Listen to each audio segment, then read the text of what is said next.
Welcome to the Lights Camera Barstool, episode 125 of season 2. Jeff D. Lowe, Ken Jack, Gooch, coming at you today with it's like what's the comparison for the week? I mean, look, we're talking about two movies that we like today. Talk to Me, They Cloned Tyrone, doing a really cool draft. We'll explain why we're doing the draft we're doing in a minute. We do have some big news that we want to talk about.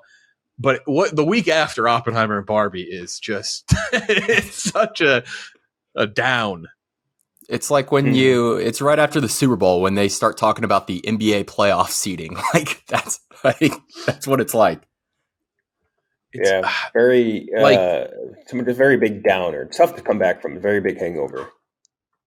I don't think they do it anymore, but remember there used to be that time where like you'd have the BCS bowl games and then there'd be like 3 days and it's like the Independence Bowl with two crappy teams from like the Conference USA and then like the WAC, and then it's the national championship. Like that's what it feels like. It's like we just had the Rose Bowl, now it's the Independence Bowl. But I don't want to say that in a negative way because these are two what they're good movies. What's the national championship that's coming up then? Is it Blue Beetle? That's true.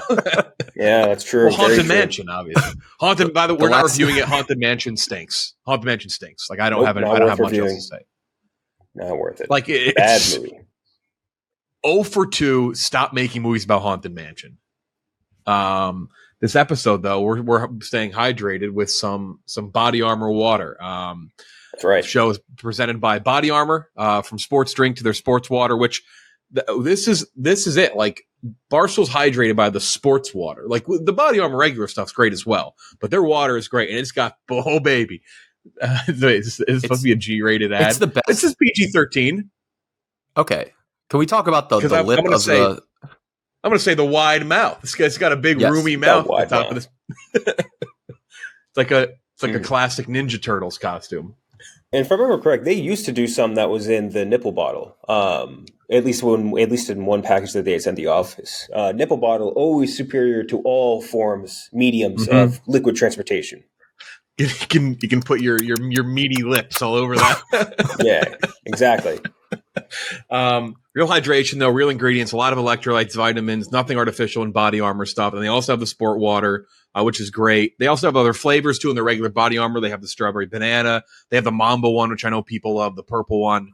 Tons of athletes, Ronald Acuna Jr., not the guy traded to the Mets, Christian McCaffrey, Alex Morgan, and more. I would say a favorite flavor, but I just love I haven't had these since I moved, and we just got a shipment, and I just love having the wide mouth bottle. You just drink so much more.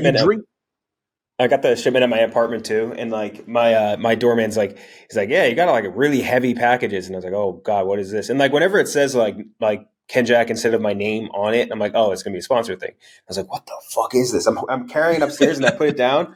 And I could not tell you how pleasing it is knowing that you got a pH water instead of having to refill my goddamn filter every 5 seconds. Very, very big upgrade, especially because pH. This water tastes way better. Mm-hmm. Alkaline water. I snuck one of these bad boys into Oppenheimer and Barbie. Got through Barbenheimer with these. Stayed hydrated. Nice. In stores nationwide. If you see the Body Armor product, get it, obviously. But if you see the water and you're not used to seeing the water, get the water. It's the best water. You're going to guzzle that shit. Available in stores nationwide. Also head over to Body Armor store on Amazon and link in the description as well. Get your Body Armor today. All right, some news off the top. We'll get a little bit into the meat and potatoes of it just for the sake of it, but there will still be going forward an LCB podcast. We're not canceled. We're not nothing like that. We're not told to shut down. Obviously, Trill left this podcast, 2 years ago? A year ago? I honestly forget. It feels forever. Who? We've started this podcast, honestly, it's 5 years ago, next week or in 2 weeks, right? Yeah. We first did Transformers. And I will note, this is not an easy thing to say, but it is what it is. Our audience has plateaued to an extent. I'm sure there's some varying factors. I'm sure I should take some of the blame. The dozen blew up. My focus may not have been great. I just think it plateaued. We also lost a third of our podcast. Mm-hmm. That was a huge loss for us. Nobody in the world could ever fill the shoes of Trill. unfortunately, this is still a business, and we could keep doing the podcast, which would be great in this traditional form, but we decided that we're going to change course a little bit. We're going to become significantly more video focused. We got our website back. It's going to take a little while. The website is going to be way better than it was before. We're working on that. We are going to do more video content, more content that aligns with the things that we're interested in and can pop more and grow the brand more. Because just doing the traditional format of the podcast just isn't working, at least for where we want to be. It would work if we just want to coast, but we don't want to coast. So going forward, we have one more podcast later in the week. I'll be on that too, the normal long take. And then next Monday into Tuesday, whenever it drops, what are we doing? Ninja Turtles? TMNT? Yes. Yeah, TMNT. We have a great interview with Ice Cube, by the way. It was in the movie. Awesome interview with Ice Cube. He talks about, I won't say who, but he talks about fucking crossing up an old actor director, like a legend, just breaking his knees in the corner. We did this well before the strike. This interview was like more than a month ago. Well before. Pretty long time ago. So after next week, we will still have our traditional podcast released on Tuesday mornings, but it will be content and stuff that we film and record leading up to it. So it'll be trailer breakdowns. It'll be some news reactions. We'll still do reviews. We'll pull it together. It will be released as a pod, but it won't be in the traditional format like this where we sit down for an hour and a half, 2 hours. Interviews, whatever pops into it, we'll still do that. So is it a crazy change? No, not a crazy change, but it is a change to what we're doing. We are focusing significantly more on the video side of things, short form, medium form, because that is where we want this to be successful. We're getting the website back. We're going to rebuild it. What? That's where like the money's at, basically. Right, it's as simple as it's podcasts are slowly on their way out, and we're trying to like basically adjust into the better lane. You know what I mean? It's like when you're driving on a highway, right? You see one lane starting to close, you merge into the other lane so you can go faster. Yeah, that's exactly kind of what's happening here. It's like that meme. I know there've been no. Bad meme analogy. Fuck that one. No. I know there've been some pods cut at Barstool stuff. That's not what this is. But again, the pod just as it is. We would prefer to find another way for this to succeed because we still fucking love movies. We want to talk about it's a great time for movies. So we're going to do it that way. Ken Jack's done a great job with the bracket. Check out the bracket. Again, you don't blame anyone at Barstool. It may be us or me, or it just is what it is. You know, people yell about the dozen being the reason why. It's not the reason why, but I think we're going to refocus and we're going to find some different lanes. But there'll still be a podcast version of this each week, so you can still listen. I would suggest buying YouTube Premium. By the way, listening YouTube without ads and when you can listen to it, not watching it is great. By the way, it's very well worth it. Not an ad. So that's where we stand. Do you want to address the rumors that Kevin Clancy pulled the plug on us for our stance on Barbie? Yeah, KFC. KFC did not like that we liked Barbie. He pulled the plug. I got to make sure not to hide behind my microphone for this. So that is the news. So again, just to recap quick, next week will be our last traditional form of this podcast. Going forward, there will still be one podcast a week, but it will also be stuff that you can find throughout the week. We're going to do trailer reactions, stuff like that. We feel a little dinosaur-y. And we want to find other ways to make this pop. And again, the website is going to be a very massive part of this. I'm not saying we're going to topple Letterboxd, but you know, we're going to get a way more into parkour and EDM and other things among that nature that we found from so many emails. Yeah, we luckily got back the website, like I mentioned, and I can't stress enough that's a huge part of it. And again, and while I'm not saying we're going to topple Rotten Tomatoes or Letterboxd, those are the types of things that you're going to be able to do eventually with the website, and more people involved at the company and the website and everything. So we're excited. The website's big too, because like I feel like for us anyway, and all you people listening out there, it's like a really cool way for us to in the future be able to interact with you, and for you to be able to interact with like for those of you that don't go on like the Discord or Reddits or anything like that. It's just a cool way for you to just see what other people are thinking about movies. Again, finding out where to stream them, what to stream, and like all the great things that was already built into the website. And now hopefully we'll have, I think you guys will be able to help us a lot with the website, especially because like the promotion element of it is going to be massive once we get like our full legs underneath it. And it was just cool, I think, to see even when the earlier stages of MovieRankings.net, just seeing people who are outside of our sphere finding it too, because like I think one of the last videos I saw right before we had to shut it down was just like a random like 15-year-old girl, not related to Barstool. I was like, hey, I found this site, movierankings.net. It's like has all these features. It's cool, and like that is what we want. We want to like we love you guys, all of our core audience people, but we also want to push and find other audiences as well. You want to link up with 15-year-old. You want to link up with 15-year-old girls online. All right, I'm gonna cut that right there. And yeah, so that's so long explanation, but that is kind of the rub, I guess, on what this is. Not going anywhere. You'll get our reaction to news and trailers and stuff quicker now, but we will still pool it all together. And you'll still hear the same takes and still the same things each week, once a week, in podcast form if you don't want to consume it via video.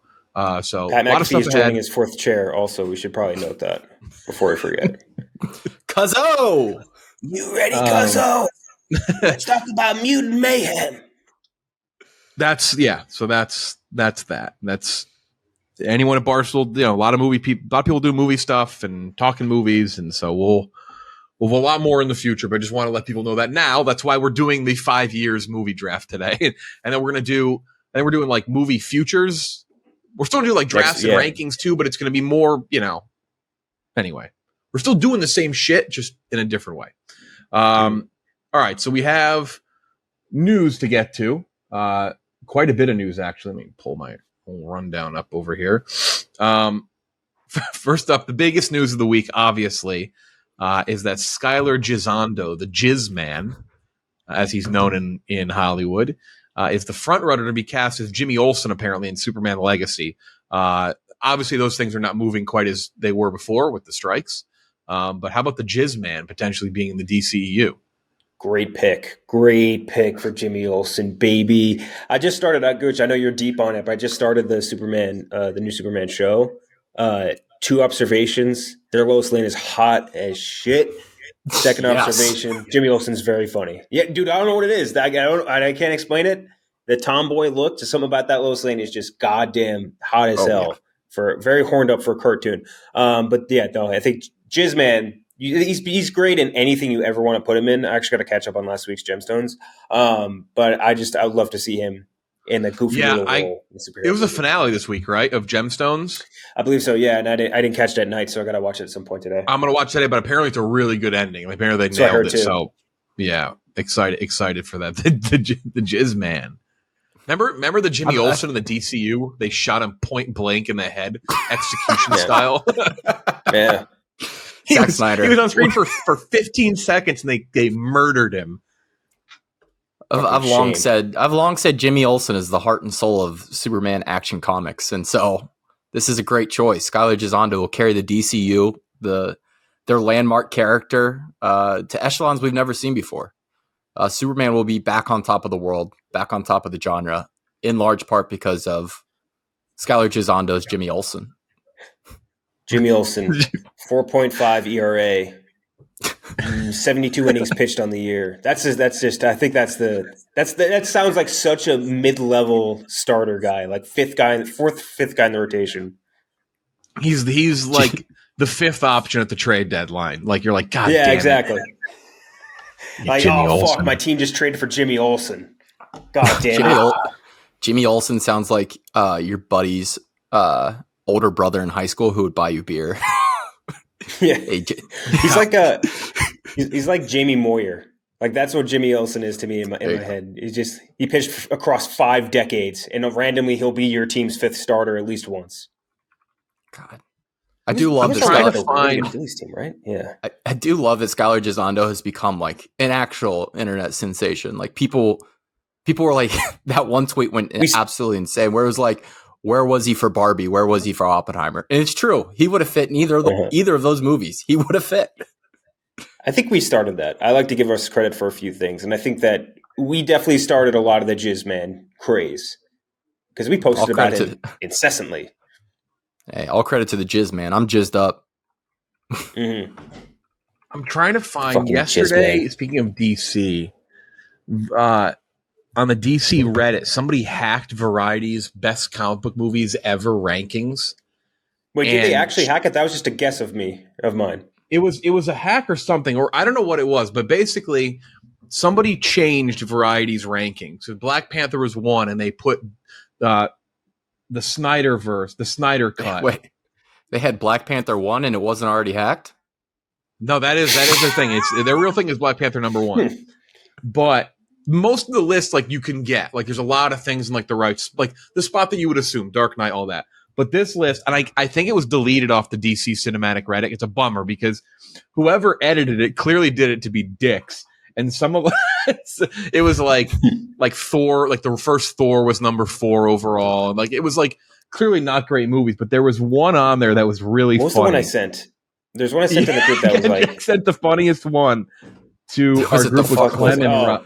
Inframan, 1975. Inframan, inspired by the Japanese TV show Ultraman, a legendary Hong Kong produced movie. Yeah, it's a bummer. I wish they would have deleted it. I don't know why they deleted it. I guess it was because it was really fake.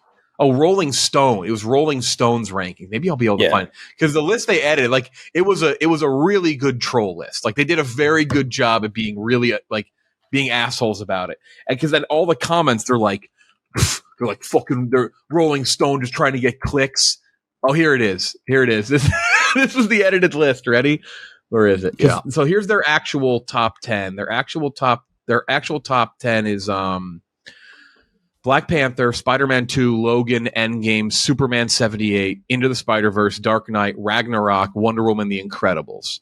And then this is what the fake list was. It was Zack Snyder's Justice League, Scott Pilgrim vs. the World, Inframan, 2004's Hellboy, Thor, Shang-Chi, Dark Knight Rises, Ghost Rider, Tank Girl, Megamind, The Old Guard,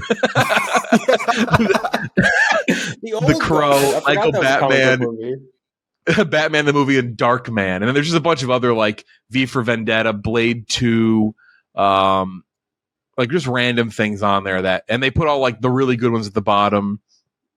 It's pretty funny. No, I like that. I've grown to like Snyder Psycho fans more and more. Like, at first they were so fucking annoying. They were so annoying. They still suck. They absolutely still suck. But I've grown to like them more because they are just truly like psychotic children, and I respect them just going ballistic at any mention of their man god, Zack Snyder. That's the thing. It's not. They got a good sense of humor. Yeah. It's not a bit, though. It's not a bit for them. That's the incredible part. No. Like, they are so That's dead why serious. I respect it more. You see them yesterday? They also had a little moment over the weekend because I guess DC or Warner Brothers, or maybe Zack Snyder really does feel this way, but he was promoting Blue Beetle. And so the Snyder heads do not know how to feel. They're like, they want to hate the DCU, but Snyder, Daddy Snyder, he said it's good. We're going to go see it now. Yeah, I don't. The promotion machine for Blue Beetle for these movies is really funny. It's barely existent. It's like James Gunn admitting that it is a movie on their slate, and that's it. And wait, he edited the tweet. What was his edit? So Zack Snyder. Oh no, okay, it wasn't. Zack Snyder tweeted, "Looking forward to taking my kids to see Blue Beetle." Period. Hashtag representation matters. Hashtag Blue Beetle. He tweeted it. He didn't put it on Vero or whatever the fuck his app is. Yeah, right. What if he said that? He's like, "Yeah, sure, I'll promote it. I'll put it on Vero." They're like, "Oh fuck, dude, no, you got to put it on something else." No, he's promoting it, right? Yeah, he's promoting it on Twitter, but over on Vero, he's like, "Guys, don't see this fucking movie. Fuck them." There's Vero. What is up with Vero? Because he's the only person I've ever heard ever use it. I don't know what it is. It's basically the Renter app, but like just that's like pretends that it's not. It's Creed's blog thoughts dot blog. It's Creed's thoughts .blog. Whatever the fuck that was. Also, they're saying David it's a cosplayer's app. I don't know. David Ayer threw up this emoji and quote tweeted Zack Snyder. And then he's tweeted like 100 times since then, which makes me think he buried it. He's like, he's got to fight. Like he retweeted like at Super 70s Sports. They tweeted a picture of bottle caps. Like you can tell he's just burying the tweet. He's like, God damn it! They told me to promote it. So I'm just going through. By the way, Vero has zero mention of Zack Snyder in the entire wiki, which feels insane considering he's the only big person that uses it. And they have like 5 subs, like controversy tabs. including the fact that they have involvement in like Russian propaganda sources and also Saudi Arabian propaganda sources, and all of the privacy of the accounts was leaked. What a fucking insane app! I gotta do a more deep dive on Vero. Fucking Vero, man, I love it. It just because then you would see things on like Twitter and social, like Zack Snyder did X, Zack Snyder announced this, and you're like, where? Like, oh, he did it on the Vero app. It's like literally, Vero sounds like if Vero didn't exist. Like if you were to be like, let's make up a social media corporation for a TV show, it would be called Vero. You know what I mean? Yeah. It's like such a fake sounding name. Vero has its own page in the Zack Snyder wiki. That's how you know these names got to be in the original one. It's like in the Zack Snyder universe, it's that important of a thing. Speaking of Marvel, okay, we got to give our quick thoughts on Secret Invasion. Big fat dump. We talked about it a little bit on Friday's episode. Right. But man, what a fucking disaster of a finale! Like, and here's the thing. I tweeted you posted a clip, Gooch. I remember of me saying like it's one of the worst finales ever, and I was like, oh, it can't be. It's not that what they did was like outrageously like horrendous. It was bad, no question about it. But it was like a finale that was written by like autofill on your phone when you're typing stuff. Like literally that was it. It was like it was not written by human beings, which again, maybe it wasn't. I just can't believe they made the strongest character in the fucking history of their universe. We're never going to see that again.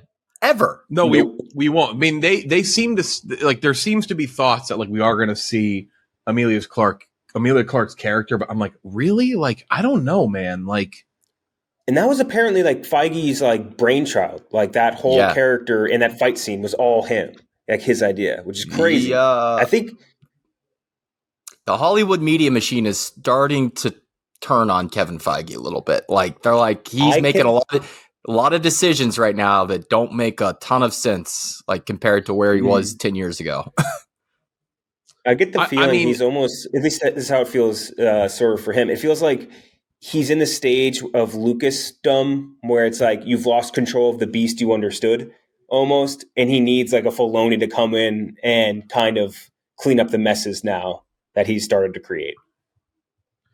Yeah, I don't. Yeah, and here's the thing, and this leads into the Loki season 2 trailer, which looked awesome, but there's such a distinct difference between the Loki season 2 trailer and everything else we've seen from Marvel since the last season of Loki. Like it looks like it's from a different planet. Like it looks great. You have a vibe of like, I need to see that. I want to see that. There's an importance to it. And I think Marvel doing series is fine, but you need to have way less, and there needs to be undeniable stakes and impact with it. Like Loki introduced, well, we'll see what happened to Jonathan Majors, and we'll see if they recast it. The character may just still be huge. I assume it will be because one of the movies is literally fucking named after him, one of the Avengers movies. But like, there's a stake to Loki that made Loki feel important. And WandaVision had that too, but then WandaVision, like, it kind of felt like they just corrected everything and changed things in Doctor Strange, that they kind of went back on that. But Loki has still felt like it's remained important. And that's a big reason why it's like, that's worth seeing. That's worth watching. Like, there's like an element to it that makes me want to tune in, that makes me feel like I need to see Loki. And again, it just looks great. It looks awesome. Mm-hmm. Yeah, and that's one where we were kind of tweeting. I think we talked about this in our group chat. Jeff was like, "What does it mean if Loki ends up being good?" And I compared it to like it's Ohtani on the Angels, basically, where it's like, yeah, I expect it to be good, but what good does it do in the long run for Marvel if it ends up being as good as even the first season? That's a great comp. It means great. It means nothing. Yeah, I was also thinking like, what if season 2 is bad? Like, does that just mean season 1 was a fluke? Like, did they lose track of like what they were trying to do 3 series into this? Like, I don't know. I'm also, you said like people getting sick of comic books. I don't think that's it. Like, I've seen people say it's oversaturated. It's not oversaturated. There's just too much bad stuff. The stuff was good. Mm-hmm. No one would complain. It's just not good. Like a ton of projects a year and they were all good. That's the big thing. If there's one silver lining for this, go ahead. No, I'm saying if if everything was great or if most of it was great, I mean, look at Spider-Verse, right? Like, make good stuff. Like, I've always said it, like, when you break down the numbers of what the percentage of movies released in a year that are comic book movies, like, it is a smaller amount. It's not like every movie's a comic book movie. It's not. Like, it's a big release and it stays in theaters for a while, but it's not. It's when most of them are bad as it starts to stink it up a little more. Mm-hmm. And I think part of the show's problem too is like these shows having the budget of a major motion picture, like a blockbuster movie, like Secret Invasion getting a $212 million budget, and not only not needing that, it's an espionage show, does not need that, but also looking like dog shit.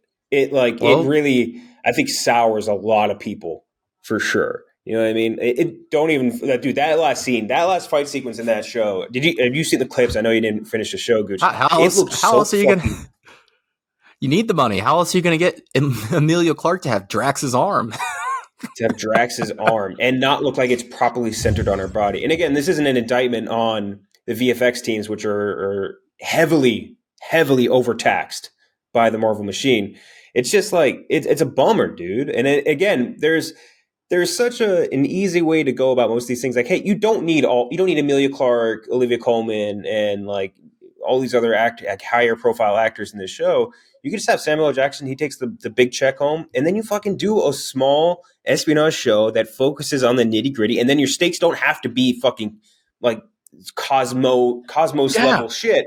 You could really just do a fucking spy show like you got just a reduced version of what you did in Winter Soldier, and it would cost you fucking $50 million. Like, why $212 million for something that's that bad in 8 episodes? Like, what the fuck, man?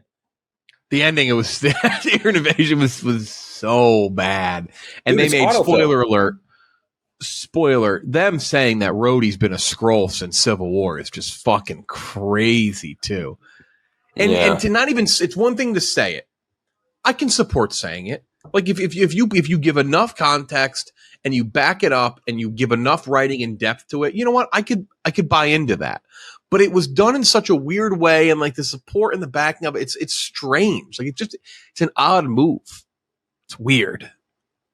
Yeah. Someone in our subreddit said it the day of the Secret Invasion finale. I can't remember who said it, but they're like that final with Gaia and Ben Kingsley Adir's character was basically just like, oh, when you're playing on a playground, when you're playing on a playground as a kid and you guys are acting like you have different powers, and then one fucking nerd ass kid goes, "Oh, my superpower is all the powers." Like that was And then like even again, it stunk.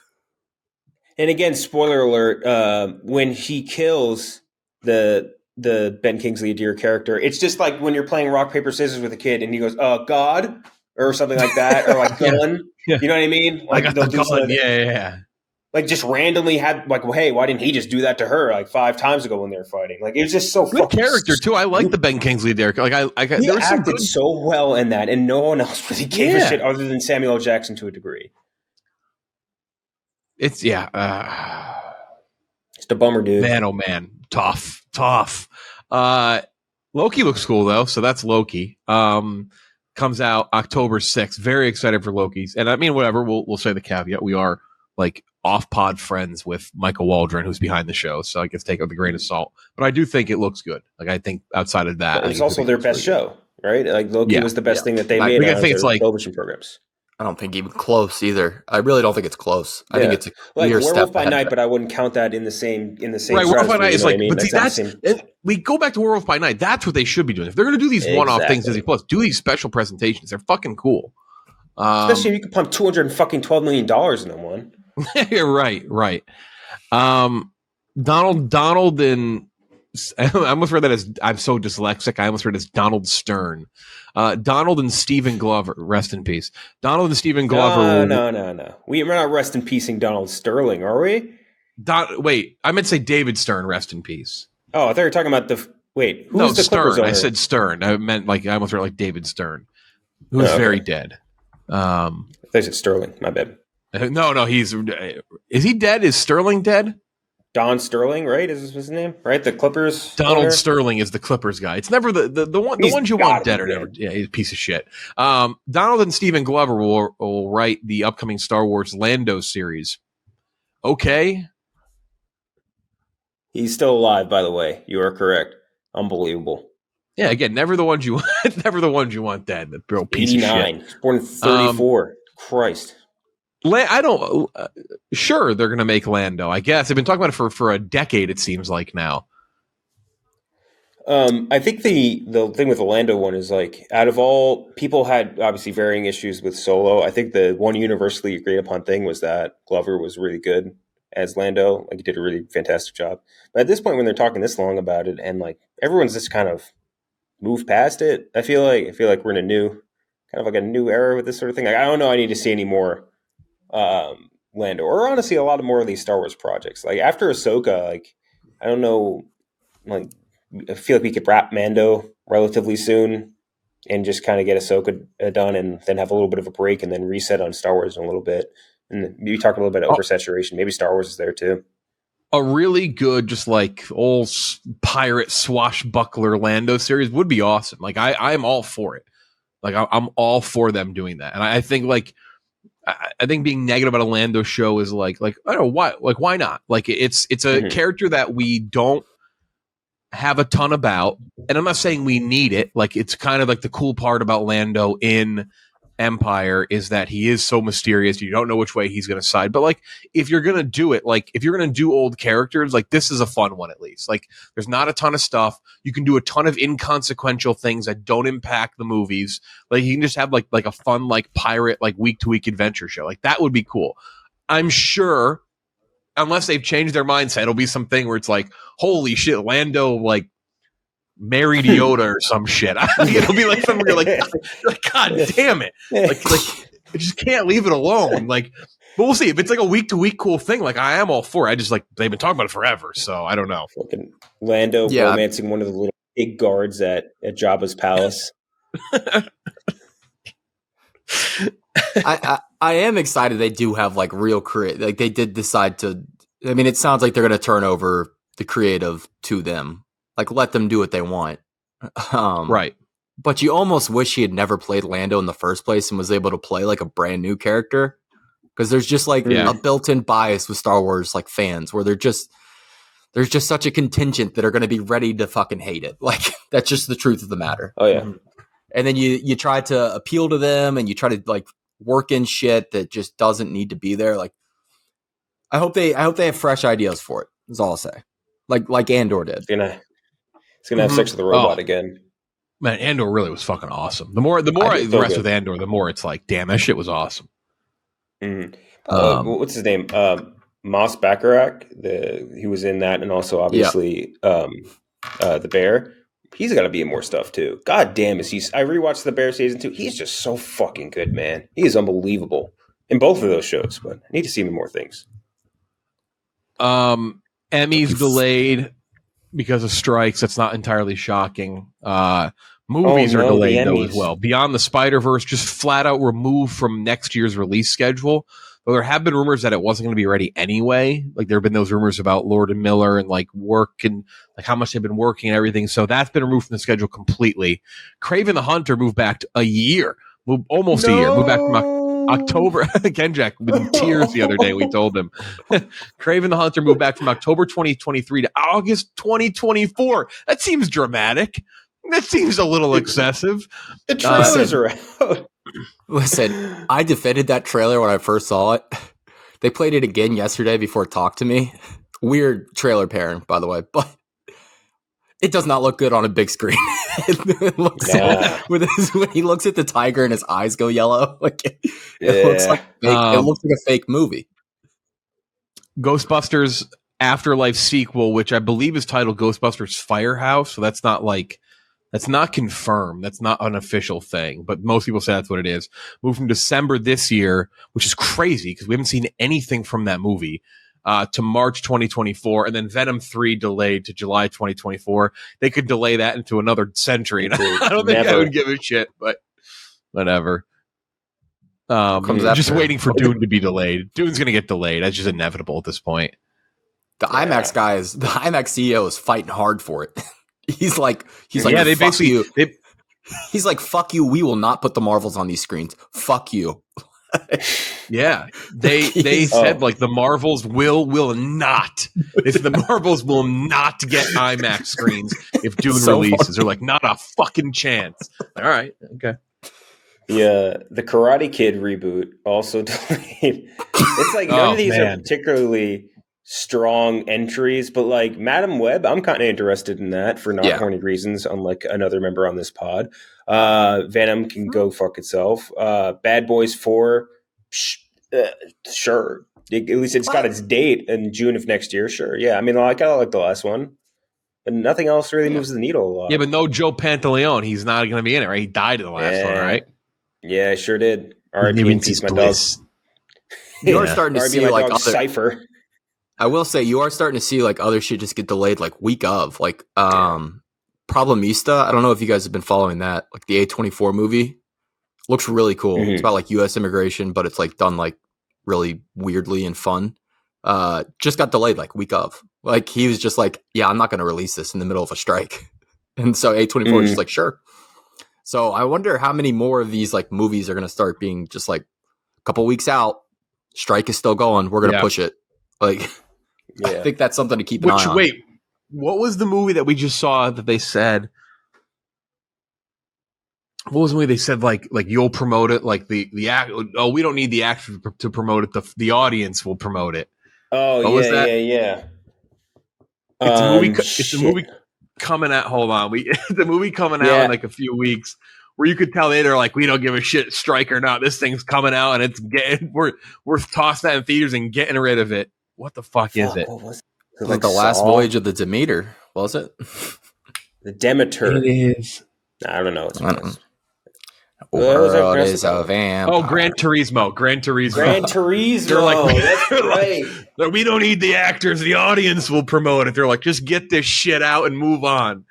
I mean, the Gran Turismo audience probably will. Like, it is weird. Like, racing games is one of those weird communities where, like, I don't know a single person that plays racing games, but they are so popular and they sell out every year. Like, when you look at like the top selling video games of all time, like half of them are racing games. I don't know where they are though. Where are these people? Dude, the F1 fans are insane. Someone posted online. They were like, and it was obviously like very tongue in cheek. They're like, oh, a gamer will never become a F1 driver. And then a million F1 people were replying like, you don't even know what the fuck you're talking about. It happened. Yeah. Like, he's actually like really it's apparently true. I think it's a true story. It's so corny though. It's just so corny. But they clearly don't give a fuck about it. Whatever. It's good for this episode. The audience will promote it. Got a text from Tro Bones just now. Just Jim Irsay with his fucking thing. Jim Irsay's been wilded, by the way. What a crazy motherfucker. Ballistic. Saw 2 trailers. One quick. They're doing another Spy Kids movie. Gina Rodriguez and Zachary Levi are in it. Zachary Levi, and I mentioned Robert Rodriguez back directing. Obviously, on Netflix, it's for kids. I'm not going to sit here and roast it. Hope kids like it. But Zachary Levi made comments about Shazam, which were pretty funny. He said, I didn't see these. He said, I saw don't. this. Yeah, fuck, where is it? Oh, that's He's different. like, he said he doesn't know what the future. He's like, I don't know why the movie failed, more or less. He said, He said he was perplexed why it failed. Really, Zach? He said, fear the gods, we revisit in the future and people will see it's not shit. It'll be one of those things that people go back and watch on home streaming or on a plane or whatever, and they'll be like, well, wait a minute. That was good. That was cool. The plane ride run is over. He said he didn't understand the critics' reviews of it at all. Said the audience score was high, so he didn't understand why critics didn't like it. Yeah. Dude, that movie's so bad, even Spirit Airlines would be like, nah. Think about this one. We didn't even have to pay him. Like, but he is the new Spy Kids movie. Fun guess. He's good for a Spy Kids movie. I think he's a good Spy Kids guy. Yeah, he's a fun, wacky, zany guy. Yeah, I don't get. I saw some people. I was gonna say I saw some people getting upset about the Spy Kids reboot. Why? Why? Who cares? Who gives a fuck? Is that some exalted property? Spy Kids? They've had so many crappy jumping spin-offs around of that. human thumbs. Yeah, Oh, who Shark gives a Boy and fuck? Lava Girl, yeah. I forgot But about like that. they've had like a Spy Kids 4 or whatever, Game Over. Like they've had enough. Like it's not like they haven't touched it since the first one. Like who cares? Though I will say you could still show the new one to it. Like the technology in the original still doesn't exist. So it's like it's not, it's like it's still crazy. Like the little McDonald's that they heat up in the microwave. Yeah. And then the glasses. That's one of my favorite gifts of the kid with the glasses that go like they come out like a Russian nesting doll. That one, and also that guy is married to Megan Trainor, I believe. And paparazzi sniped him leaving a sex shop with like $80,000 worth of gear. Friend of Chicks in the Office, both of them. Jesus. So there's another new Saw movie coming out. New trailer dropped. I'm not going to see it. From 2010 through 2017, they didn't have any. Then Jigsaw came out.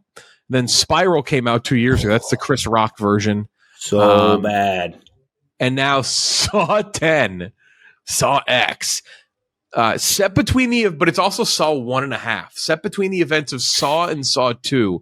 A sick and desperate John Kramer, aka Jigsaw, travels to Mexico for risky and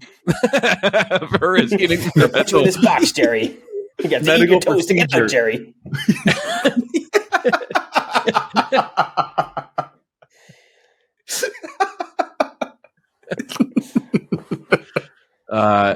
In hopes of a miracle cure for his cancer, only to discover the entire operation is a scam to defraud the most vulnerable. Armed with a newfound purpose, the infamous serial killer returns to his work, turning the tables on the con artist in his signature visceral way. It just fucking Saw, but they wanted Jigsaw back. That's all it is. Like it's just they wanted Tobin Bell's character to come back, so that's what they did. Where does this fit into the how long before or after from Scream 4 or from Scary Movie 4 is this? Yeah, that's a better question. With Shaq and Dr. Phil, right? So stupid. Tobin Bell. Look what I made him do, Jerry. Check it out, Jerry. I chained him to a radiator, Jerry. Just fucking, I forgot that the Saw guy's name is Tobin Bell. Very not intimidating for a guy that like locks people in cages and makes lasers burn their faces off. He has a really mildly, I don't know how many times he appears in the show, but he is in The West Wing a couple times. No fucking way. During like really like he's a very serious, like just a serious colonel. And he pops up. You're like, what the fuck? Because you're like, it's Jigsaw. You're like, this creepy motherfucker. Yeah, I don't know. Like, whatever. If that's how they want to revive it, they're like, we got to go back. We got to go. Yeah. We got to go between the events of 1 and 2. Like, all right. It's so hard dead. He very much died. It's so hard, especially with like these sort of horror movies, to like kind of recapture a flash in the pan. Like Paranormal Activity, good example. Like with Saw, all of the juice came from that reveal when that motherfucker just gets up in that room and walks out. Like that's like one of my favorite cinematic experiences. Like recapturing that when you know what's kind of happening, it's so hard. And like going back to the well on this, it's such a horror franchise move, which goes back to what I was saying what was the last horror franchise entry we watched? Not what Scream was it? 6? We just no, but we watched one after Scream 6, a horror sequel. Insidious, The Red Door. Insidious, The Red Door, exactly. This just goes back to what I was saying about horror franchises. Like the first one of them is always the best. It is never ever. They are never, and it's like such a massive drop off after the first one, always. So I don't know. I'm out on horror franchises. I'm so out. Yeah, it's. I get the appeal. People still like Saw, I guess. The last one was a cool attempt. Like I appreciate they were trying to do something different with Spiral, but it's just once you have to start going in between movies, like I don't know, what have they made box office wise? I'm sure they make a lot of money because it's horror movies. The first one was fucking James Wan, though. It's not like They make them for like $10 million, and then they make a shit ton back. Let's see. Budget Budget, so I'll say budget first, worldwide second. Budget was 1 to 103, 4 to 147, 10 to 164, 10 to 139, 10 to 111, or 113, 11 to 68, that was Saw 6. Then they stopped after Saw 3D for a little while, 17 to 136. Then it was Jigsaw, 10 to 102, great. And then Spiral was 20 to 40, but that's tough. That's still during COVID. That's COVID, yeah. So it's really hard to really judge that. Wait, so this isn't the 10th entry? I got to be honest, I'm not a Saw guy at all. 1, 2, 3, 4, 5, 6, 7, 8, 9, 10. Okay. Yeah, this would be the 11th one that's coming out. Yeah. Saw, well, it was one of these. It's the 10th anniversary release, which shouldn't count, I don't think. Wait, that's what? Am I counting wrong? That's really what it is? At Box Office Mojo, that's what it has it entered as. Saw 7. No, Saw 6. Then Saw 3D was 7. Jigsaw was 8. Spiral was 9. This would be 10. Oh, okay. Mine has. Yeah, this movie coming out would be the 10th. Is what I meant. Yeah. The 20th anniversary. Yeah, I got it. I will say, 2014. If you would have told, like, I mean, it's a $1 billion franchise, like that's made over $1 billion combined, but I would have thought it would have made more than just a hair over $1 billion. Yeah, me too. Especially with the amount of entries and with the return, like the margins on horror movies are fucking ballistic. Yeah, like you can make one for $5 million and dump out like literally. If you would have asked me how much, right? If you would ask me how much Saw 2 or 3 would have made, I probably would have said like $300-400 million. Yeah, I know it's horror, easily. But like those were popular, and they still are. Again, like you could dump out anything, like literally anything, and it'll make a bunch of money. Especially if it's attached to an IP. Tobin Bell, dump him out. Dude, Tobin Bell dumps him out. Yeah, dumps out his jigsaws. And then finally, Suits has set the streaming record, a streaming record for Netflix. 3.14 billion minutes of watch time in the first month of an acquired program. Gooch, you seem to be rewatching it as well now. Yeah, but I'm just like, I'll just pick an episode based on the description and just kind of flip through it. Like, I'm barely watching. And I stayed up till I came home from the bars Friday night and stayed up till 5:30 watching this stupid show. Just laughing at it, too. Like, it's so stupid. It's so stupid. I have a conspiracy hat on with this big time.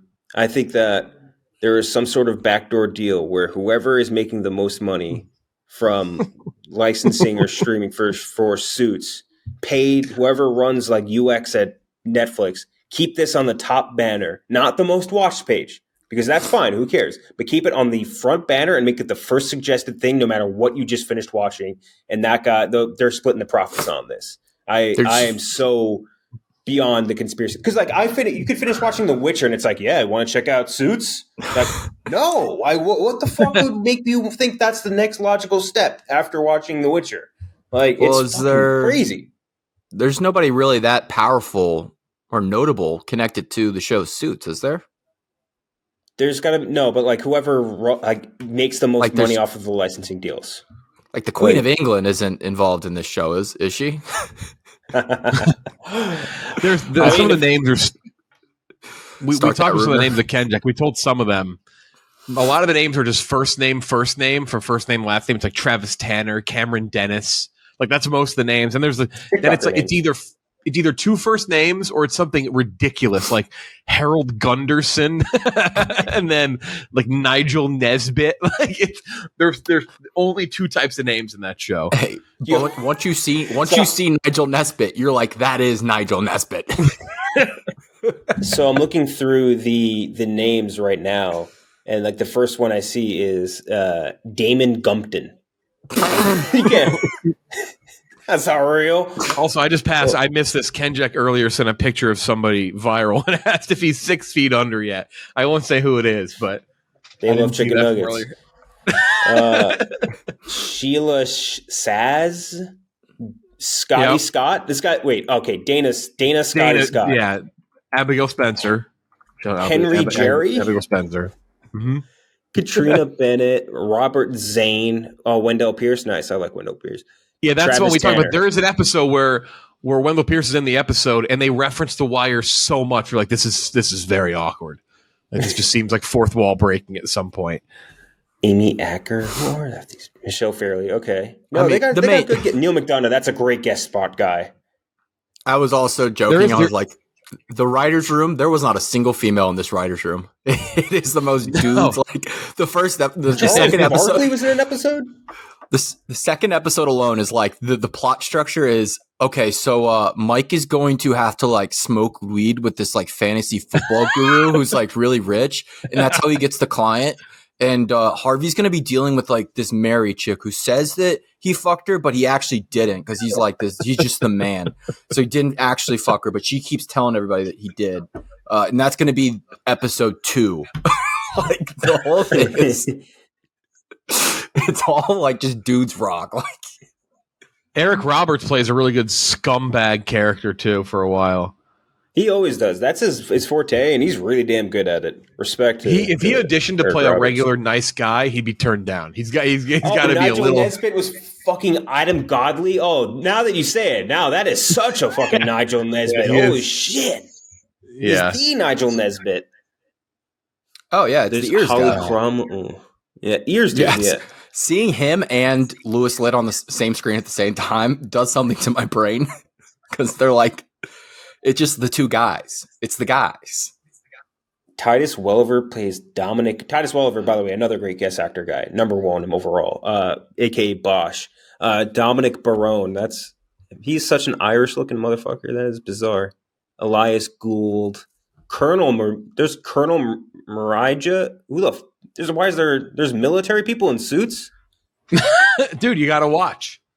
You got to watch to find out. Again, I'm not watching on principle because I think they look too much alike. I don't like that in any of my series that I watch. You need to have, and we talked about building a USA Network show before. If you want to build a USA Network show, you need one character, the protagonist, who acts dumb but is always right 100% of the time. You need a direct superior who always questions their methods, and then you need the hot girl who is basically. They act like she's right, but she's always wrong about everything. That's the pinnacle of every popular USA Network show. Oh my god, it's so fucking funny. Suits, crazy. This episode of Lights Camera Barstool is brought to you by Dave. That's right, Dave.com. As much as we love summer, seems like everything ramps up during summer months, including spending, higher energy bills. Man, I'm looking at it right now. I got a big fucking AC unit popping out of my window. Weekend trip to the beach, gas money, helps to have some extra things around that help pay for those bills. The 3 friends that founded Dave were tired of experiencing this level of financial stress. We're frustrated by the lack of help big banks provide to their customers. In 2020, Americans paid up to $12.4 billion in overdraft fees to banks. That seems crazy, but also believable. Dave recognizes that everyday life should be stressful and aims to level the financial playing field and help you out. When you're in a pinch, Dave is the banking app that can help you get up to $500 instantly with extra cash. Also, Dave.com cares deeply about its members, meaning they provide service with no interest, late fees, or credit check.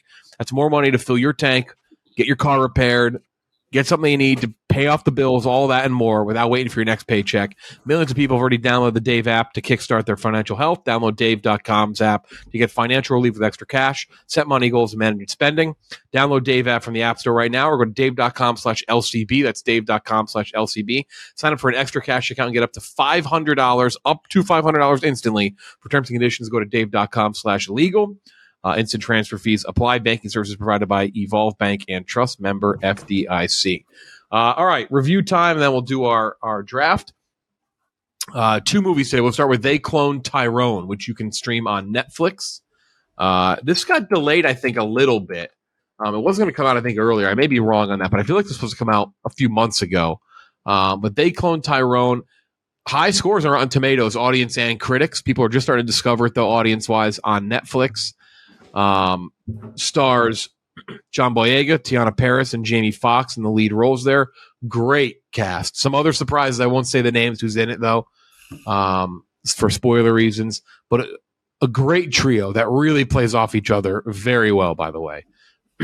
A big reason why this is a movie. I'll slap it on now. We'll give our scores, but off the top, I think all three are going to say this is definitely fire this up on Netflix. But it also opens up a door, which I won't steal your thunder too much, Gooch, but you tweeted about it. Like, it's one of those ones where you're like, wait, Netflix did this? Like, what? They can do this? And didn't promote it because they're too busy promoting fucking Suits. It's like, it's not on the homepage. Right. It's not anywhere. No, but you're going to see those two fucking weaselly mouse men on their goddamn cheap-ass suits everywhere you go. Also, dropping this the same weekend as Barbenheimer. What do we... Did you want this movie to fail? Like, I don't know. It just makes, yeah. Here's a synopsis. Not a ton of greats, but a series of eerie events thrusts an unlikely trio onto the trail of a nefarious government conspiracy in this pulpy mystery caper. It's rather blanket, but it's tough to get too much into the movie without spoiling what it is. Very unique. The title's unique and cool. Like, there's a lot of neat stuff to talk about it, but it is a mystery. What's the best thing to compare it to without really giving much away? Oh, without giving it away, it's actually very hard. I do have two movies that it is an exact 50-50 split of, but Sorry to Bother You is the one that it's less extreme than Sorry to Bother You, less absurd. But in terms of mysteries and like pulling on some like social things, and I mean that in a way that is like, I know some people like turn their eye at social commentary, but like I'm telling you, like, they do it in such a great way in this movie, and they mix it into the story and how it plays out. It's fucking awesome. Really fun movie. I'm going to give it an 85 out of 100. I thought it's really funny. I thought the cast is fantastic. My quick off the top review is this is a great example of sometimes it goes a very long way when you can just tell the cast is having fun with the script, fun with a story, and fun together, because it is wacky. It's a little ridiculous. It's a mystery. It's not like the most mind-bending mystery of all time, but it's got enough surprises, enough things, and the chemistry with John Boyega, Tiana Paris, and Jamie Foxx. Like, I would label this as like you gotta fire this up and watch this on Netflix. Like, it's definitely worth a watch, no matter who you are, no matter what type of movie that you like. It's just a great fucking time. They clone Tyrone. I give it an 85 out of 100. Yeah, I think the big thing, without spoiling too much, the biggest like plus is that big three of Boyega, Paris, and Fox, because I think all three of them are playing like very interesting characters, and characters that like you haven't really seen out of any of them before, and ones that you were saying, Jeff, like you could tell they're having a ton of fun with, especially Jamie Foxx as Slick Charles, such a great name.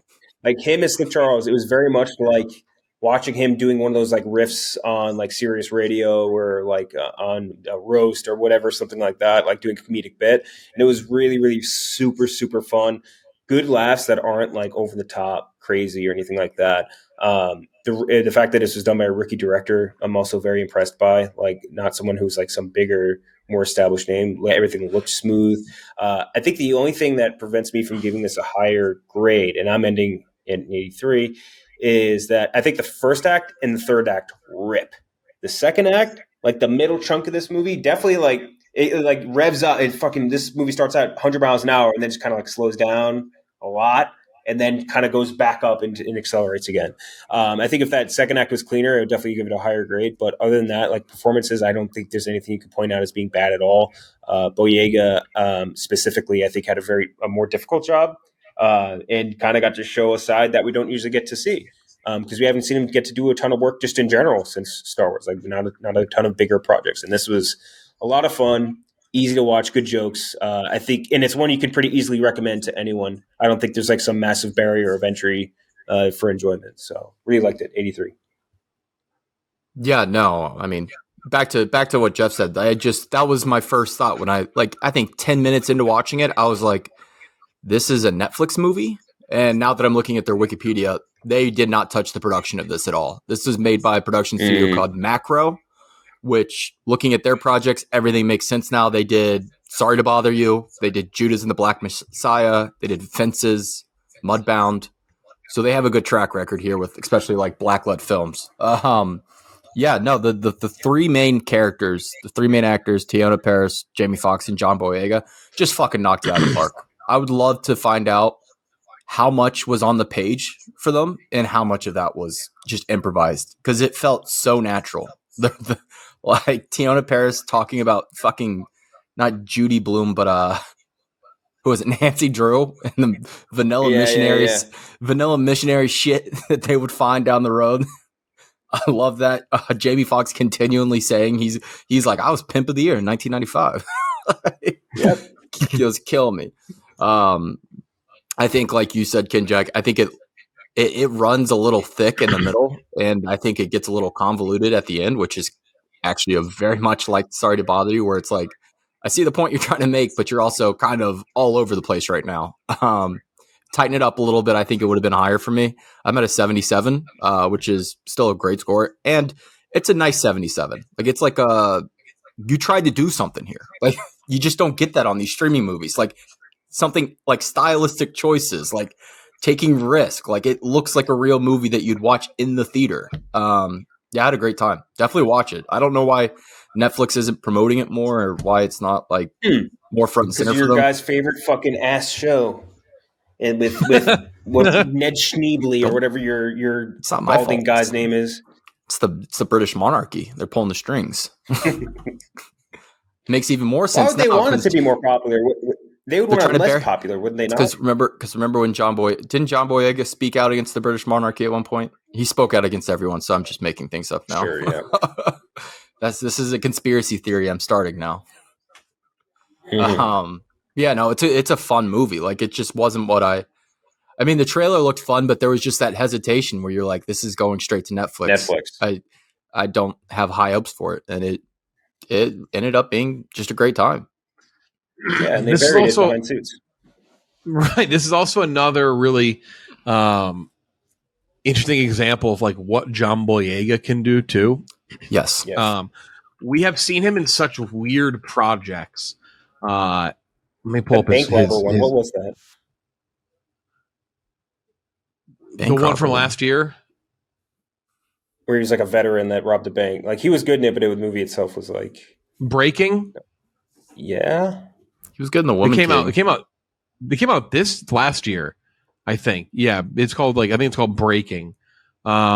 He's been in The Woman King, but he's also like Star Wars, obviously, which had a lot to say about. He was in that movie Detroit from Catherine Bigelow, which didn't really hit the award circuit like people thought it would. But this is actually very similar in terms of like ridiculousness, and like I mean that in a good way, to like Attack the Block, which is what his first movie is. Came out in 2011, which I would highly suggest anybody watch Attack the Block. It's fucking amazing. It's like it's a very British movie. It's a British sci-fi comedy, like horror-ish, like Alien type movie. He was also in The Circle, by the way, which I do forget I forget about that quite a bit. Ugh. So I'm on the Netflix homepage, by the way. A whole bunch of stuff on here, like Hidden Strike, the new Chinese-made movie with Jackie Chan that people know and love and all that. But guess what is not on here? The new release tab for Netflix. They Clone Tyrone. Guess what is on the new release tab? Suits. How is Suits on the new? It's not a new release. It's on the new. Well, it's on the new release tab.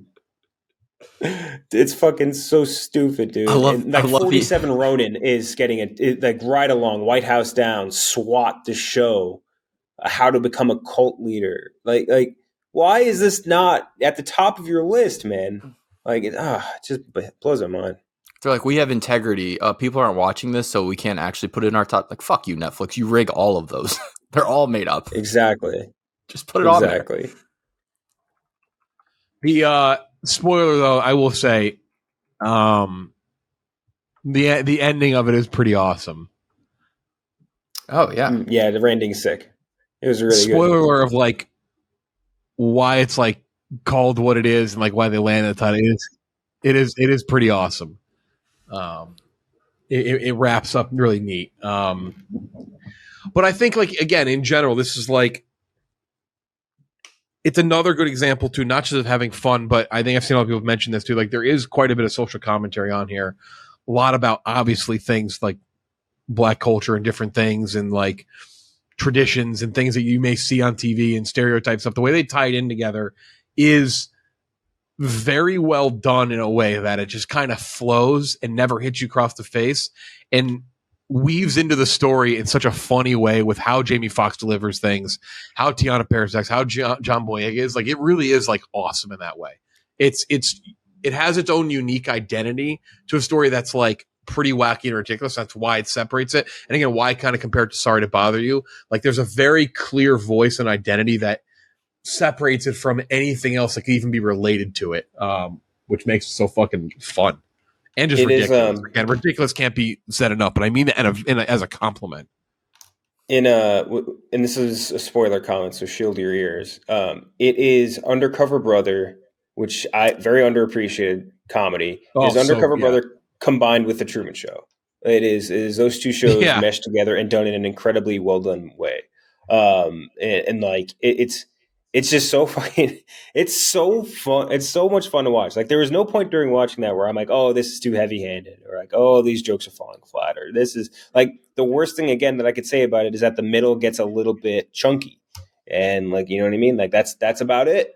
That's the only real negative. And it does like detract from being like up near like the 90s and like the higher vaulted stuff. But like it is just so, I just love, and I could watch 1,000 movies of Jamie Foxx playing a pit. Because like he was just so goddamn funny. And you know what was very funny in this movie? Just like, and this is another, not maybe a spoiler thing, but like the white guys with afros, it fucking cracked me up every time. Yeah, every single really time they had the white guys with afros. This is so fucking funny. I also like to, like, I think like it gets maybe a little convoluted at the end, a little ridiculous, but like I will always prefer a movie do that than, and like with a Sorry to Bother You obviously was a very like jarring movie at the end of it, but it was intentional. Like I'd rather it intentionally be just a ton to take in than scale back and not take risks and not take chances. Because that's where this would have just fallen in line with anything else released on Netflix. And you know what you can say about Sorry to Bother You? Even if you don't like it, you remember seeing that movie. You remember watching that movie. Mm-hmm. You remember the ending to that movie. Like it's a memorable, and that's been the issue with so many of the streaming releases from not just Netflix, but so many platforms where they're just not, you don't remember anything about the movie or if it even exists. This is a real movie. Yeah, that's this is like a real go to the movie comes in. It's like, yeah, this is a movie type of movie. The Harry stuff. But you mentioned like it's still like the things that Netflix does specifically themselves still truly separate as horrible, and that's where it's like, ugh. I just don't. But then they'll come out and they'll say, guess what though? 3.4 billion minutes of Suits streams. So it's like it oddly somehow justifies their other crap. It's just so strange. Yeah. Still a movie I'd rather see in theaters though too. For sure, absolutely. I think that would have been a really cool theater experience. Man, it's like cool that it's on Netflix, but yeah. So they cloned Tyrone, like mid 70s to mid 80s. I would definitely check it out. It's definitely worth your time and worth watching. Very funny. Oh my gosh! And a great cast, like just a really good cast. You know what else this guy wrote? No, you know what else Jill Taylor wrote? A movie from last year, a sequel. Space Jam: A New Legacy. Really? No way. Wow. Yeah. That's a tough one. That's a tough one. Where him. Yeah. Studio stuff is so hard to like judge people on. You know what I mean? Because that felt like that was a studio promotion, project. A commercial. Yes. Yeah, right. It was a WB commercial. Yeah, or a Max commercial. Now I wonder if they have to go back on that. Oh, you're right. Imagine that. That movie was brutal. That was a brutal fucking movie. Just a big promotion for Warner Brothers, right? Warner Brothers, yeah. Oh. But yeah, check out They Clone Tyrone on Netflix. Now in theaters, the next one, a movie called Talk to Me, a supernatural horror film. Synopsis. Oh, by the way, great in this movie. Let me find the. You talking to me? All right, synopsis for this movie. It's an A24 horror movie. It's an hour and a half. It's a short movie, quick movie, snappy. When a group of friends discover how to conjure spirits using an embalmed hand, they become hooked on the new thrill until one of them goes too far and unleashes terrifying supernatural forces. I'll dive a little deeper into that.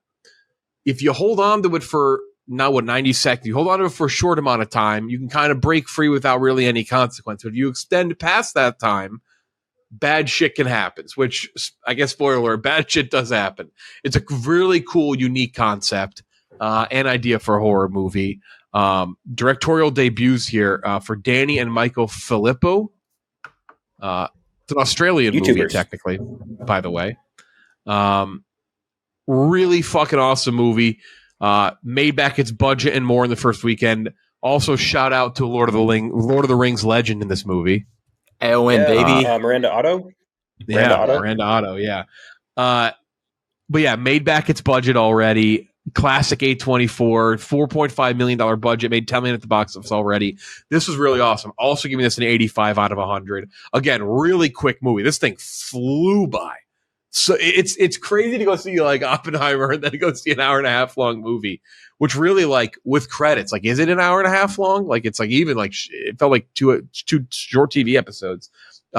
Really inventive, cool concept. Nothing crazy script wise. It isn't like you're not getting like a Get Out script or like a crazy deep, intense thing that you got to really think about. Like, it's a very on the surface level, neat concept, executed well, and again, with these horror movies that are coming out these days that are good from young, new directors and minds, it's a horror movie that respects its audience.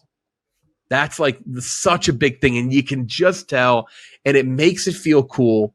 It makes you not think too much about like, oh man, this movie's written weird, this movie's kind of stupid. Like, no, it fits the audience that it's trying to play to, because it feels like it was made by people, and I know you said this, Gooch. I'm stealing your thunder here. I know you tweeted this the other day. It feels like it's made by people, by the people that it's intended for. And that's so important. We mentioned that 100 times with bodies, all that shit. Like, again, A24. This just feels right, and it's cool. And another way that I highly suggest you go experience a horror movie like this in theaters. Mm-hmm. I agree with a lot of that. I ended up a little bit higher. I landed on an 89 out of 100. I think that this movie, like you said, it's really good at hitting all of the basics that you want out of original horror film.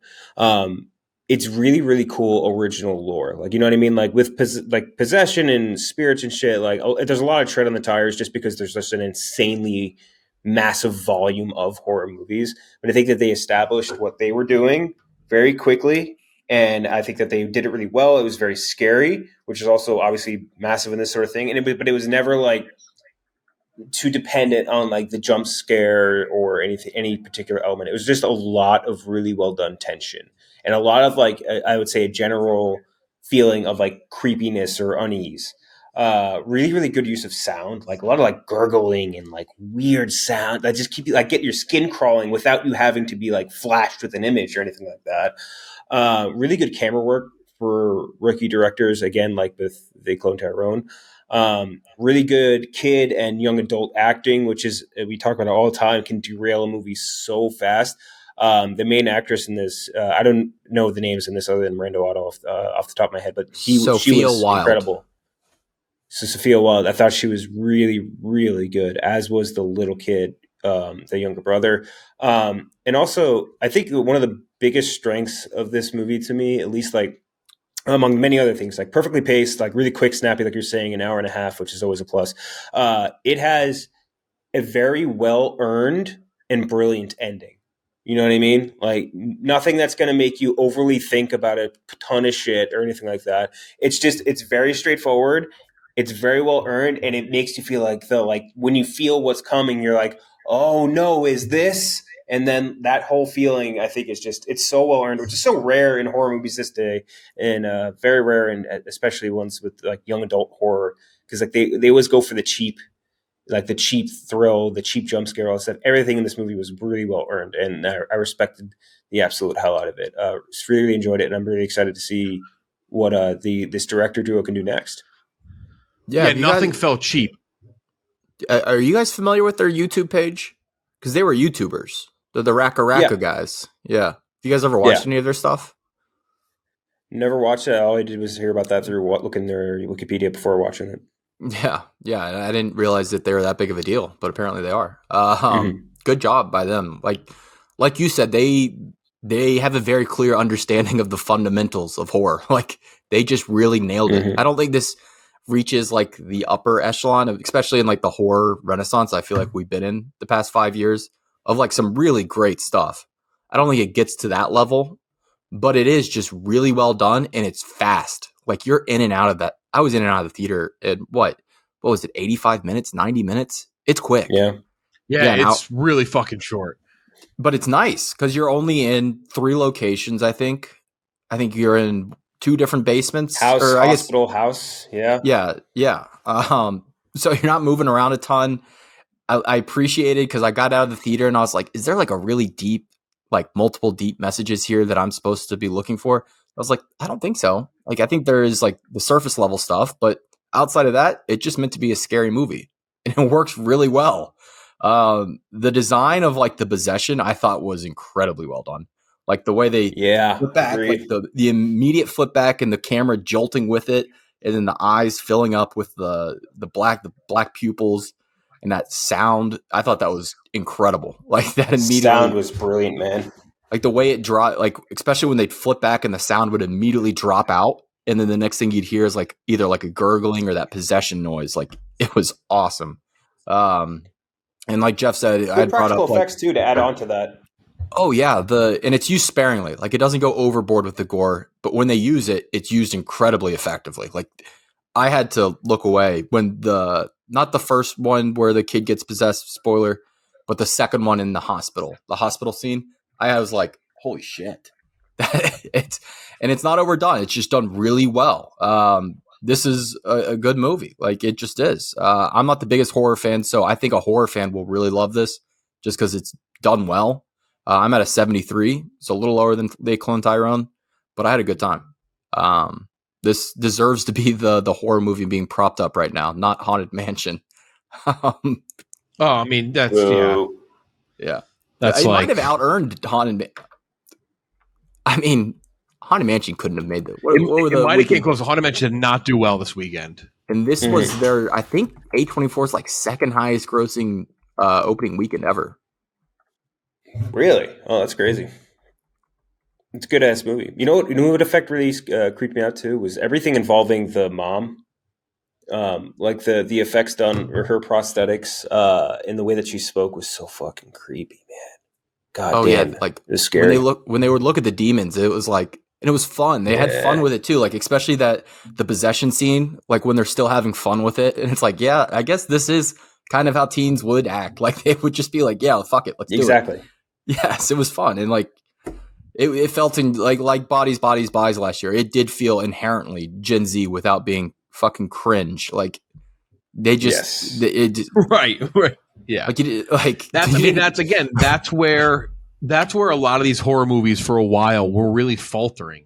Is that they would feel cringeworthy, and I don't know if it was always because they were trying to write to like, I don't know, like a different audience or something. I don't know. It wasn't always just because like the age range. When we talk here, it's like about the age thing, right? It's clearly for a younger audience, written by a younger audience. It wasn't always an age thing, but regardless, it was cringeworthy. It was just like, oh man, like there's a lack of understanding or a lack of care or something. And so many of these recent horror movies, like there is a personal love and investment for the story or the brand that they're trying to create, and that's why they've just been so much better lately. Mm-hmm. And cheap scares and jump scares, like they're good when used right, and there is some creepy stuff in this movie, but it's kind of like the guy. It's the Rocky meme, right? It's the meme where they're like, or not the Rocky, the Predator meme where they're like the two hands are. Yeah. It's like whoever stopped doing shaky cam in action and stopped doing only jump scares in horror movies. It's like the best of each have kind of gotten rid of both, at least for it to be like the crutch of the movie, and it's improved everything. So yeah, Talk to Me is awesome. And it's just really, really excellent at building like a natural and atmospheric tension, which is something that like everything in me is going to go back to things being earned and unearned. It really just every moment of a scarier scene is just so well earned through like minutes upon minutes upon minutes upon minutes of setting you up with all of that shit that's happening. Just loved everything about it. I'm just imagining this movie comes out like 10 years ago and like the line like, oh, she's going demon mode. Like that definitely makes it into this. right. Like that would be in the script 10 years ago. Yeah, I bet if you hold that hand, you'll go sicko mode. Yeah, it's like, dude. Yeah. Good music too, I thought, for the most part. Skyler's Gisondo would have been really good in this, though. As the obviously, brother? Yeah. Or the boyfriend. One of the two. Yeah. One of those guys. Sophia Wilde, by the way. A lot of good crying. I do want to give her some more credit. She was fantastic. That's like not an easy thing to do. Really like good. She had to do a wide array of different styles of performances, especially in the possessions. I also like how they didn't spend too much time making people like stop and think, this can't happen. This isn't real. Like everyone just kind of rolled with it. You know what I mean? Which I respected. Like that, because sometimes they'll be like half in, half out with like superstitious settings and like any sort of or plot devices in a movie. This is very much just like everyone kind of sees it and they immediately believe it. And I did like the very first time you see the fucking demon is so scary. That lady that looks like a bloated corpse. Like, ooh, that was scary. That got me.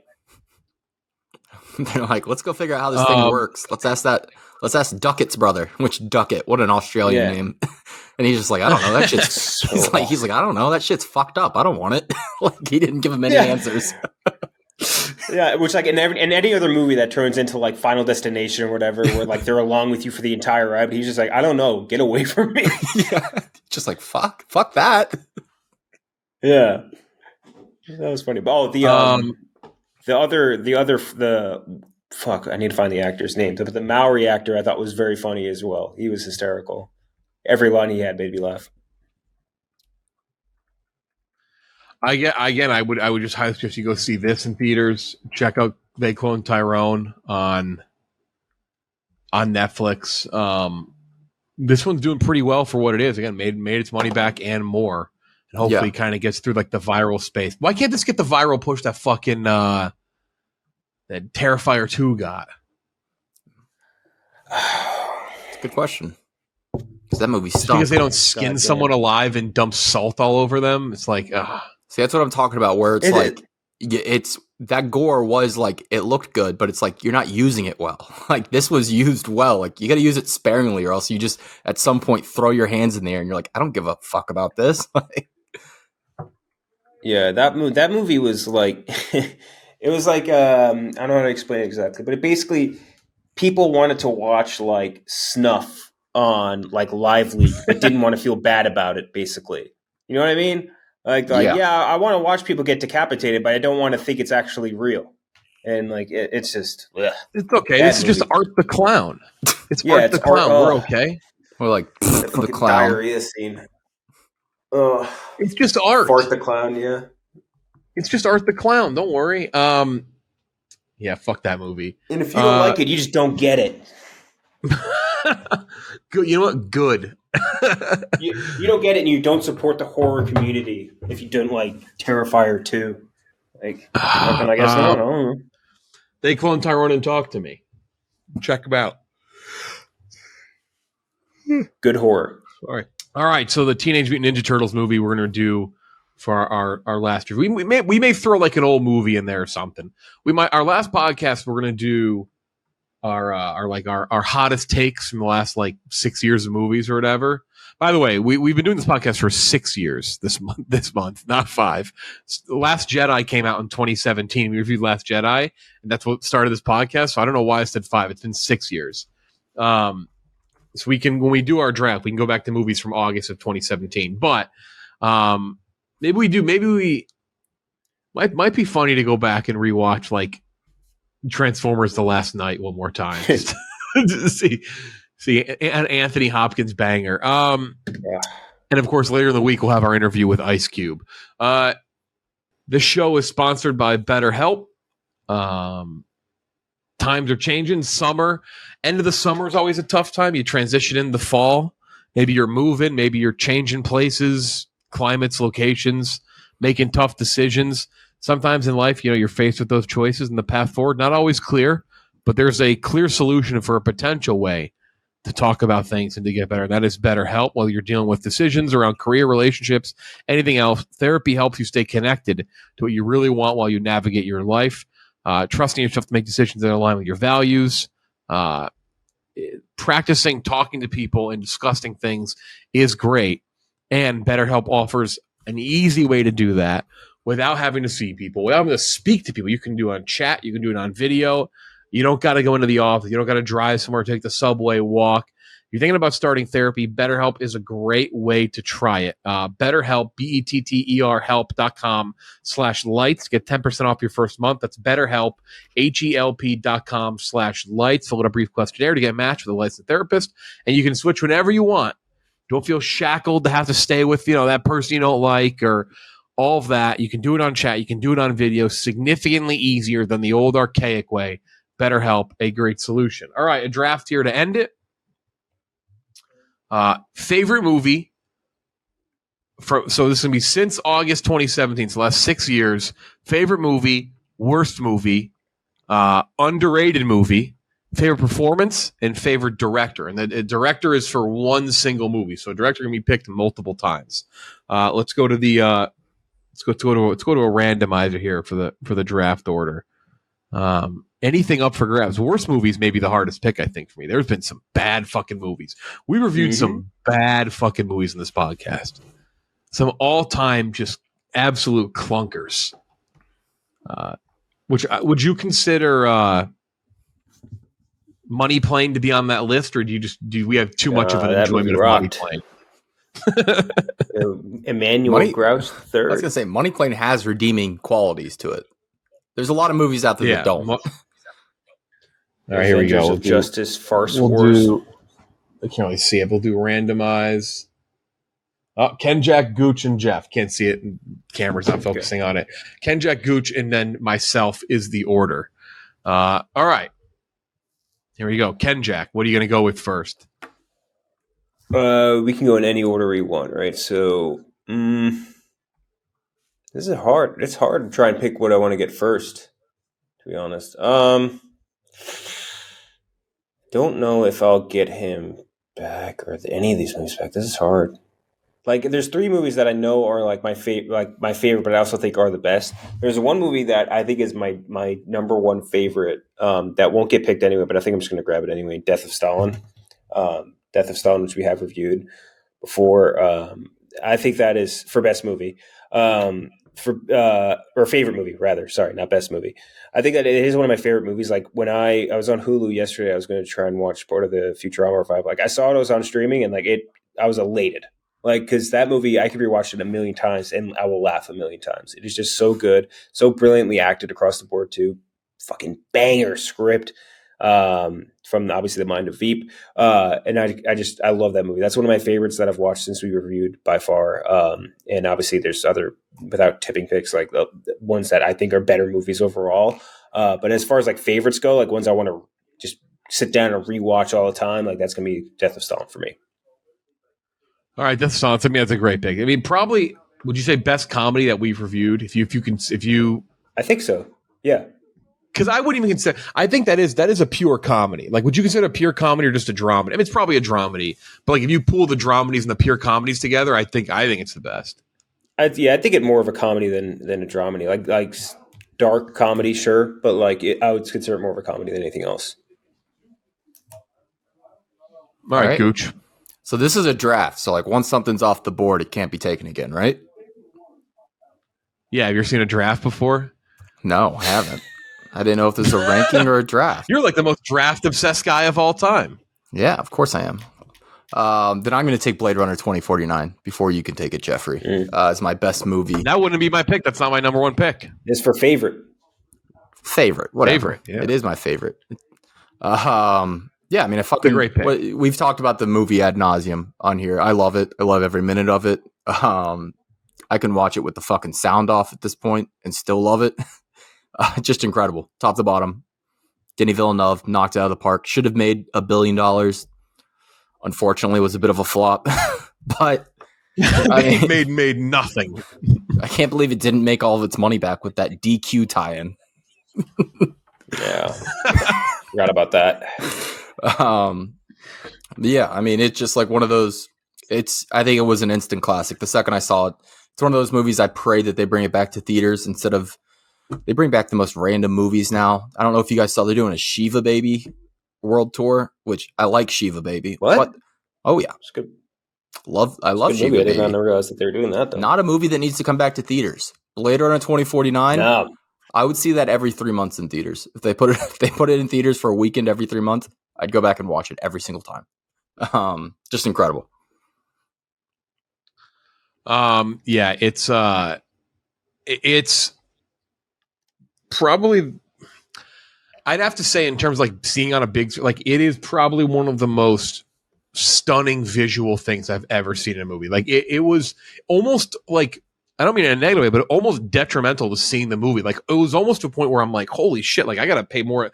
I'm so engulfed by just what I'm looking at, or I'm like not even paying attention to the movie at this point. Like the Vegas scene is unbelievable. Like it blows you away how unreal that movie looks. It's probably some of my favorite shots in any movie. Like if I piled up my top 100 shots in movies, it probably lands at number one.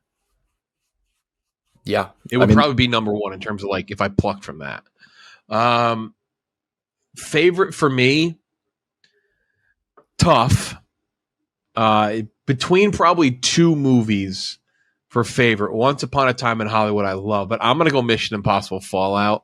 It's probably of my top 10 best movies from the last 6 years. It's probably the movie I've watched the most. Actually, it is definitely the movie I've watched the most. I absolutely love Fallout.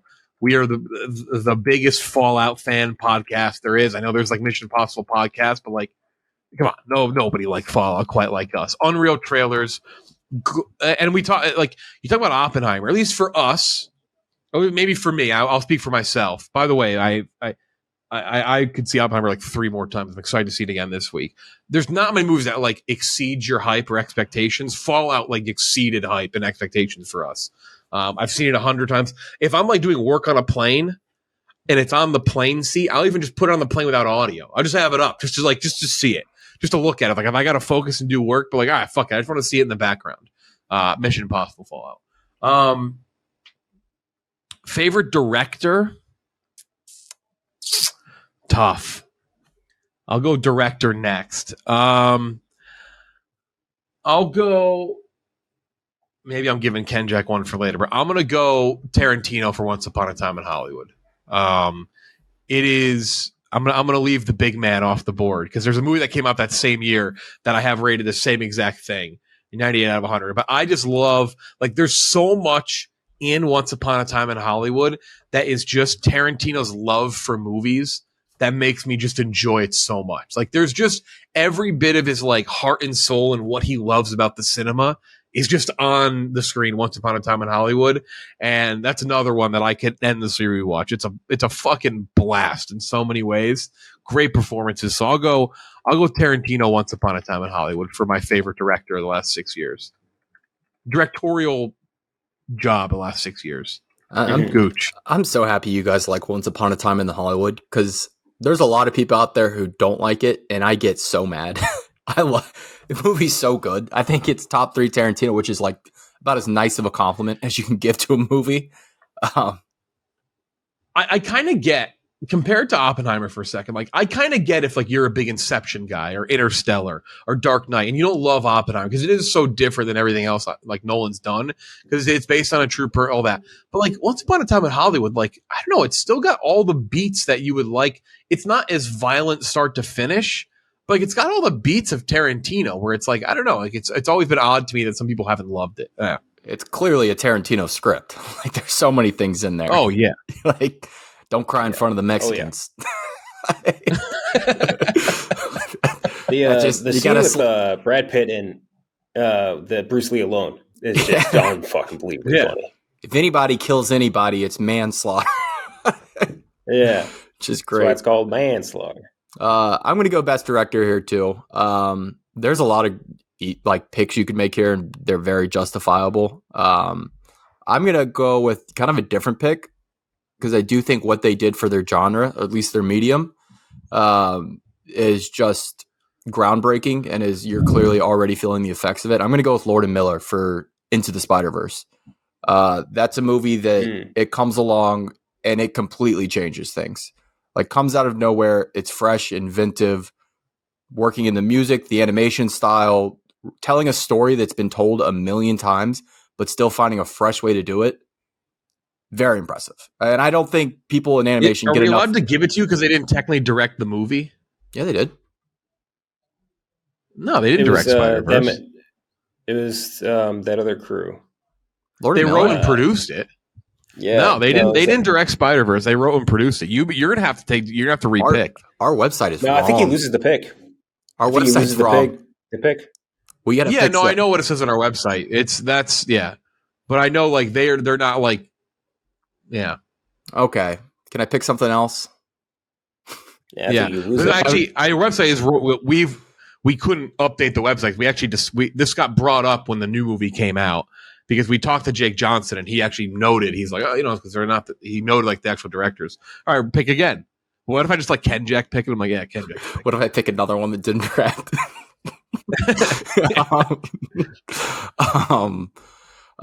Then give me. I'm going to take Jordan Peele for Get Out. Then, I think that's pretty fucking yeah. Jordan Peele coming out of nowhere, and obviously I've liked everything he's done since then. I know people are divisive on Us. But I still liked it, and I really, really liked Nope. But Get Out is still his number one movie. One of the best horror movies of the past 10 years, if not the best. Just very inventive. Another movie, like I was saying with Lord and Miller, erroneously, but another movie where it comes into the horror genre. Horror at that point had been kind of in limbo for a little while. And he comes in and that movie is just so fresh, so cool, fast, very fast. And then fantastic performances across the board from actors who now are famous, but we're not at that point. Like Daniel Kaluuya was nobody. Like Lakeith Stanfield's in there. You don't know who. Actually, Black Mirror was after. Brian Tyree Just Henry. A brilliant movie. Yeah. Mm-hmm. There's a lot. That's a good pick.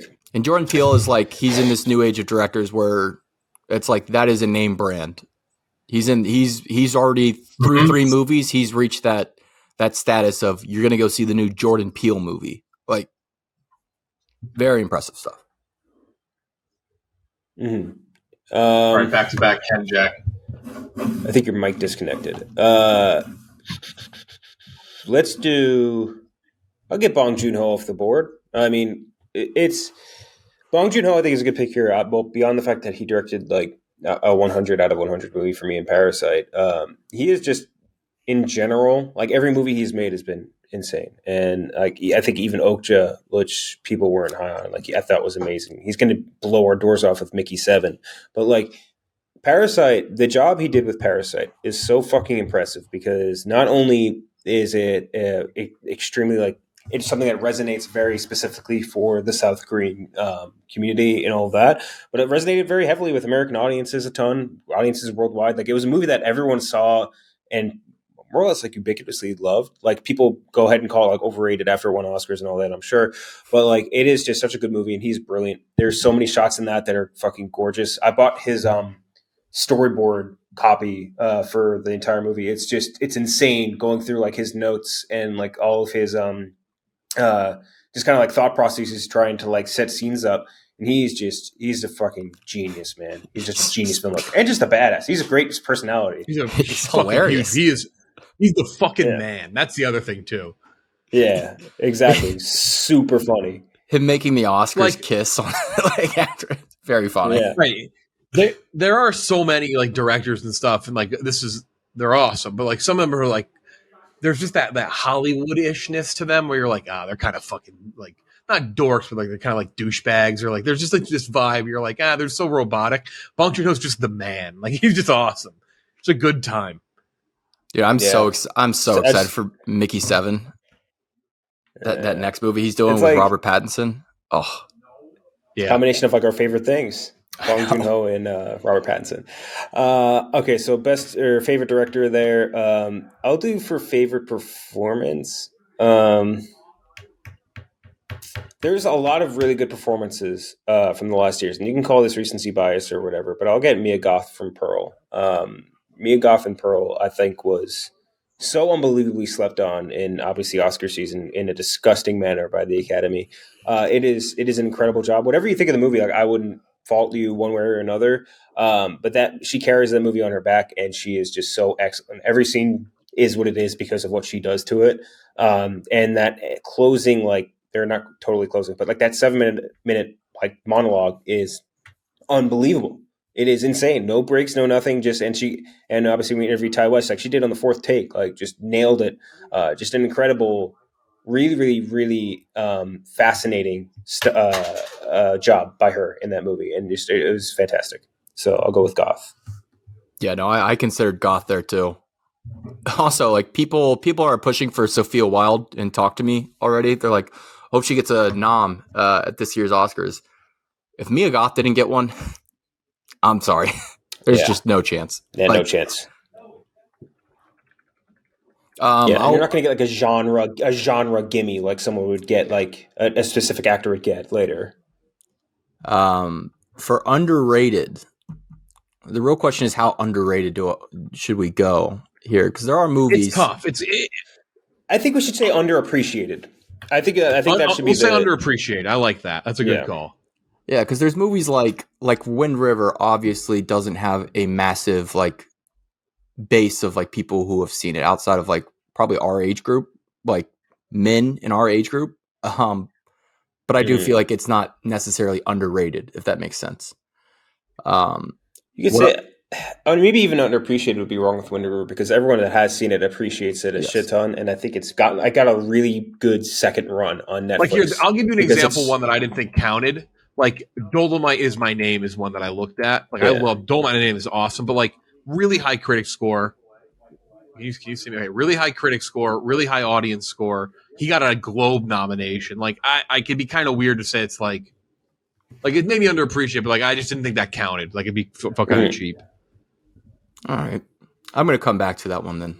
I have some different movies popping around in my head, and I have a couple. Yeah, I have a couple, but I have a good one. I think I have a very easy pick for worst movie, and that would be Holmes and Watson. Just one of the most offensive things that I've ever seen in my whole fucking life. Is that your pick? Yeah, Holmes and Watson. Fuck that movie. Fuck that movie.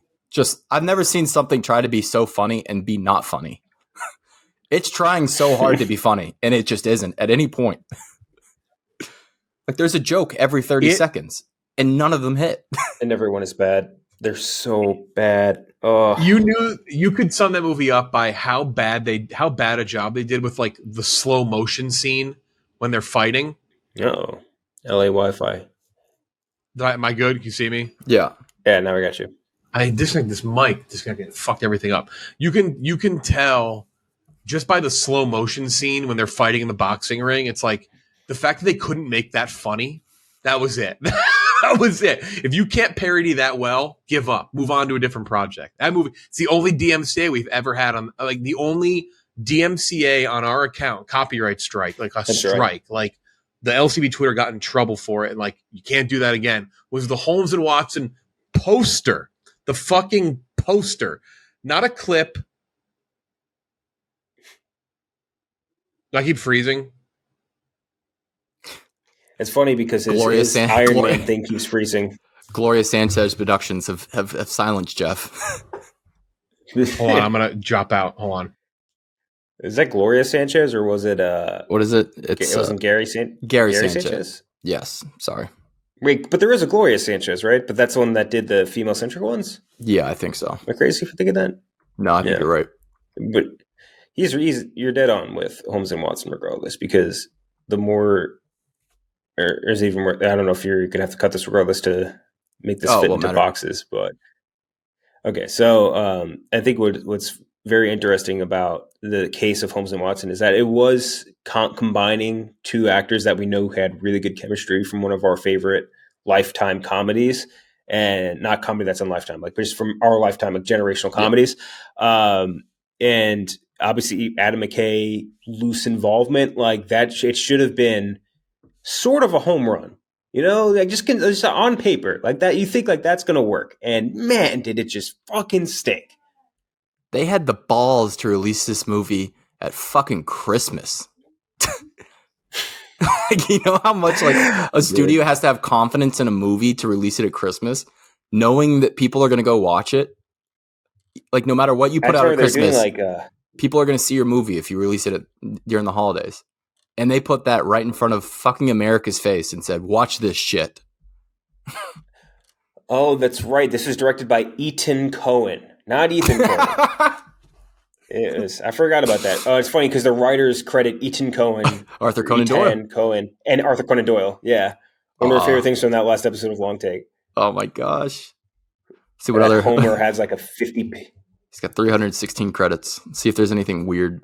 It's all Sherlock Holmes. No, stuff. this is what we want to see. We want to see the quotes from the movie.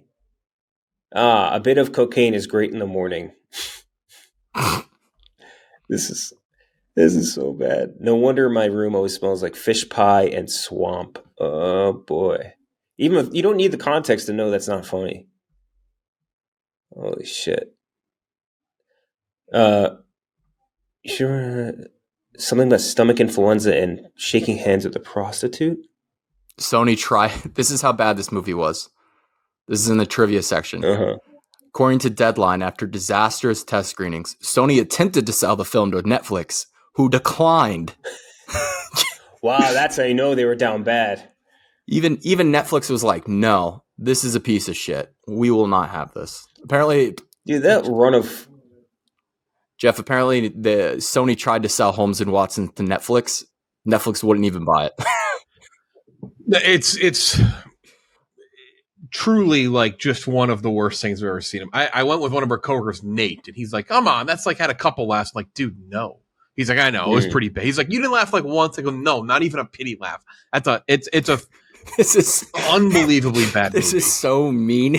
In the movie's trivia section on IMDb, it says, during the opening days of its Christmas 2018 release, exhibitors reported an astonishing number of walkouts. That's just in the trivia section. An astonishing number. Holy shit. Oh my gosh.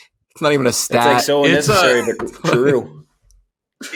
To give you context of how bad some of the movies that we've seen in the 6 years of this podcast, it's a 4 out of 100. There's a significant amount of movies below it too. Yeah. Dude, I'm just going through some of Will Ferrell's like filmography from the last couple of years. Like Spirited, that movie that I'm pretty sure actually never came out. Eurovision, which had its moments, but like Downhill, one of the worst American adaptations of a movie ever made, period. Yep. Drunk Parents, Holmes and Watson, Daddy's Home 2, The House, Zoolander 2, Daddy's Home, Get Hard. I hate The House. The House was so bad. House. It was so fucking bad. Casa de Mi Padre, The Campaign, like it's just tough.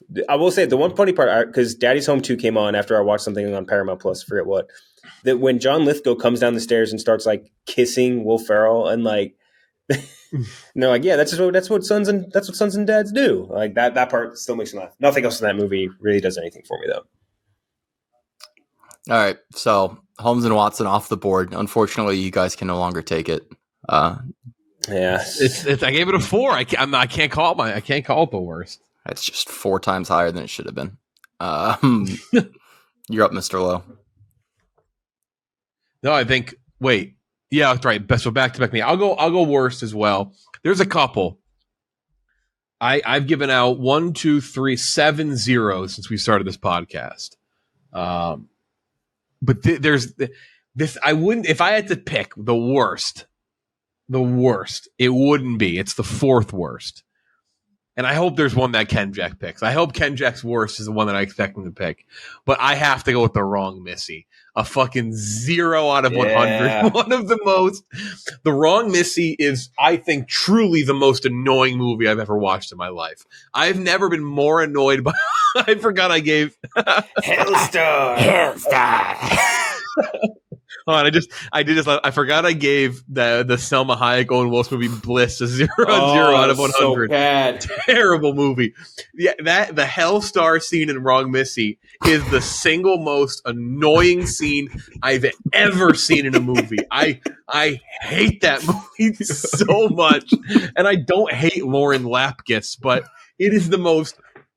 It's somehow the most overacted. The 2 main characters. It's the most overacted character that I've ever seen in a movie with Lauren Lapkus' character, and then the most underacted character with David Spade's character. It's the worst combo of two co-leads I've ever seen in a movie. It is so bad. The Wrong Missy is atrocious. Atrocious. Real bad. The funny part about The Wrong Missy is the shocking number of defenders it has. It's the shocking number of defenders it has. It does. Yeah, that is really crazy how many people actually genuinely like just defend it. I mean, we shit on it. I mean, awful. That is just fucking okay. Their performance is a tough one. There's a lot, but I do think this is like pretty much my 1A without much debate, and that's Saoirse Ronan and Lady Bird. I love Saoirse Ronan and Lady Bird. I think it's a performance that, I mean, I think it probably should have won an Oscar. I forget what was it. Was 3 Billboards that year? I think yes. Frances McDormand. It was a stacked year. That was a crazy. I think I, Tonya was another one that year. It was a crazy year for Best Actress nominees. But I think Saoirse Ronan was unbelievable in that role. People talk about like Greta Gerwig and with Barbie now and like, you know, speaking to it all. But like I think Lady Bird in terms of like speaking. I mean, I guess I'm not a teenage girl, but in terms of like the idea of like young, like going to college as a kid, you know, moving on from high school, like there's so much that is said in that movie, and that role is just so perfectly acted by Saoirse Ronan. So I'd say Saoirse Ronan, Lady Bird's my favorite performance. Yeah, it's Saoirse Ronan, Lady Bird, Margot Robbie, I, Tonya, Frances McDormand, 3 Billboards. Then it was Sally Hawkins, Shape of Water, and Meryl Streep, The Post. Oh, I can't believe they what a joke. No, it's very believable. It's just it is. Meryl Streep as Meryl Streep in The Post. Unbelievable performance. Anyway, that's my pick. Back to you, Gooch. Let's see here. What do we have left on the board? You have underrated and favorite. Okay. I'll just piggyback off favorite performance. I'll piggyback off your best performance because I am going from a Saoirse Ronan led movie, but it is a supporting performance. I'm going with Florence Pugh in Little Women. I fucking love Florence Pugh in Little Women. I love that movie. I think it's Greta Gerwig's best movie. The movie, every time I watch it, I like it more. And in large part because Florence Pugh, every scene she's in, she fucking steals it. She's amazing. She's incredible in it. She's hot in it. There's no getting around that. I love Amy. Amy March. I spent my whole life second to Joe, and I won't. Oh, so good. You really fucking love Little Women. What the? I knew you liked it, but you love that movie. Yeah, kind of creepy, huh?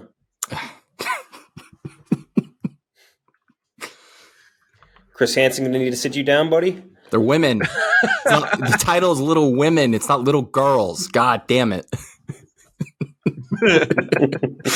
That would be funny. Chris Hansen shows up at a showing of Little Women. Why don't you take a seat right here? E8.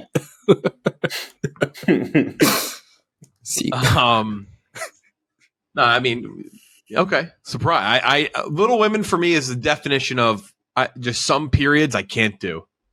It's a good movie. I like it, but I'm never like I'm not gonna dock it point because it's in that period. But for me, like I'll never. It's called cottage. It's a period I'll never just. There's a word for it. It's called cottage core.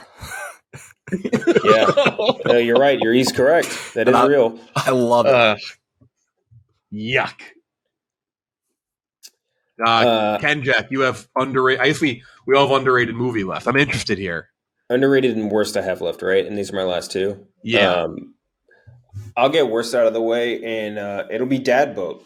It's got to be Dad Boat. Oh, you didn't pick the one I thought you'd pick. What'd you think? I was a big tall girl? Rideshare. No, nah. I don't remember enough about Rideshare other than it being unwatchably bad and putrid. You know what? Don't justify the existence by picking it either. Yeah, that's fair because we're gonna get another YouTube video where this guy tries to like scroll through my fucking Twitter account. Bozo. Stay on my dick. He just made YouTube video after YouTube video about you. Yeah. One reviewer. The dick writing was real. I'm going to go with Dad Boat, though, Serenity. Serenity, one of the weirdest movies I think I've ever watched in my entire life. It is it is a combination of some really, really good actors like McConaughey, Anne Hathaway, Jason Clarke, Jaimin Hansu, fucking Jason Strong is in like a 2-second part in this movie. Like, combination of great people, combination Stephen Knight, the dude who wrote Peaky Blinders, like good people. And then just this movie is about a little, like a teenage kid, like playing an RPG character where he plays his dad and he fucks his mom. It is this, it's just the fucking weirdest movie in the world. It is so dense and so stupid and so like, it thinks it's so fucking smart and dramatic, and it is just so bad. What a horrible movie. Like an unbelievably bad and unwatchable movie that has one of the worst payoffs I think I've ever. This would be like if like you worked out for a month straight and gained 100 pounds. You know what I mean? Like it's just like it was no positive payoff for having to wait through that slog of a movie to get to that. Even Jaimin Hansu we interviewed was like, I don't know what that movie is. Yeah, he's like, they flew me out to the island to hang out and film, and I was like, yeah, sure. Just a real bad movie, Dad. But it really cannot be stressed enough that he fucked his mom. Like it just really can't. He played a video game and fucked his mom in it. What the fuck? Like, how is that supposed to be like a? I can't. I refuse to go any further on it. Dad Boat, I think, is the worst. There's been movie again like Rideshare and stuff like that where it's like a DNF, but like as far as the impact that it has sit with me, like Dad Boat is right up there. Wrong Missy for sure too. But Dad Boat is one that it sat with me for a long time and still does. Like when I think of bad movies. And for underappreciated movie, I got a lot in the list. I'll pick ones that I don't think you guys would pick, just to throw them out there as quick honorable mentions. Like The Gentleman, I would consider underappreciated among Guy Ritchie's catalog. I think it's a really good movie. Consider it a little unappreciated just because of it came out during COVID and all that, right? Yeah. The Art of Self-Defense by Riley Stearns, I thought was really, really funny. Not really, barely anyone saw that. We interviewed Jesse Eisenberg for that movie. And also Fresh, I think, would be up there from on Hulu, Sebastian Stan and Daisy Edgar Jones. But the one I'll pick is Leave No Trace. Leave No Trace didn't get any Oscar nominations, which feels crazy because both Ben Foster and Thomas and Mackenzie were absolutely insanely good. He didn't get nominated for that? No one got anything for that. I was just looking at their awards. Like, got like a Saturn Award. Like, it's crazy. But Leave No Trace, I think it's Deborah Granick, right? It's an unbelievably good movie. I know a lot of people have it on its like top 10s and all that shit. Yeah, just won National Board of Review, LA Film Critics, San Diego Film Critics, like nothing really. It's crazy. But it's like two of the best performances I think of that year from Ben Foster and from Thompson McKenzie. It's brilliant. It's super like, I think it moves along really well too. And it's just really like the way it's shot is just, you get like the really beautiful scenes like out in the Pacific Northwest, but also it's just like you get a really good emotional story about a dad and a daughter, and the dad dealing with his previous, like PTSD basically. And not a lot of people saw it. Like you talk to people about like some of the favorite movies of the last years, it's rarely mentioned. I think it's like when I was looking at movie rankings for my top movies of the last like 20 years, it's like, I think number like 10 or 9 or 11 or something from me. And it is a fantastic, fantastic movie that more people should watch. It was incredible. Good pick. Thomas and McKenzie. It's still gone. Rotten Tomatoes is loading slow, but it's still 100% on Rotten Tomatoes. Good question. I mean, Armand White probably reviewed it since it was 100%. So. No, it still does. 252 reviews, 100% Rotten Tomatoes. Yeah, it's awesome. Nice. That's a great pick. Super underappreciated. Not underrated because it is literally the highest rating you could possibly get, but underappreciated. No, I think that fits completely. I think it fits completely. Got no awards. Got no recognition award shows. That's a good pick. Gooch, underrated movie. This is a movie that I think is both underappreciated and a little underrated. Just looking at the scores, especially IMDb, Metacritic, a little higher on Rotten Tomatoes. People say no good comedies the past 10 years. I think there's a caveat with a few, one of them being Game Night. I think Game Night is fucking hilarious.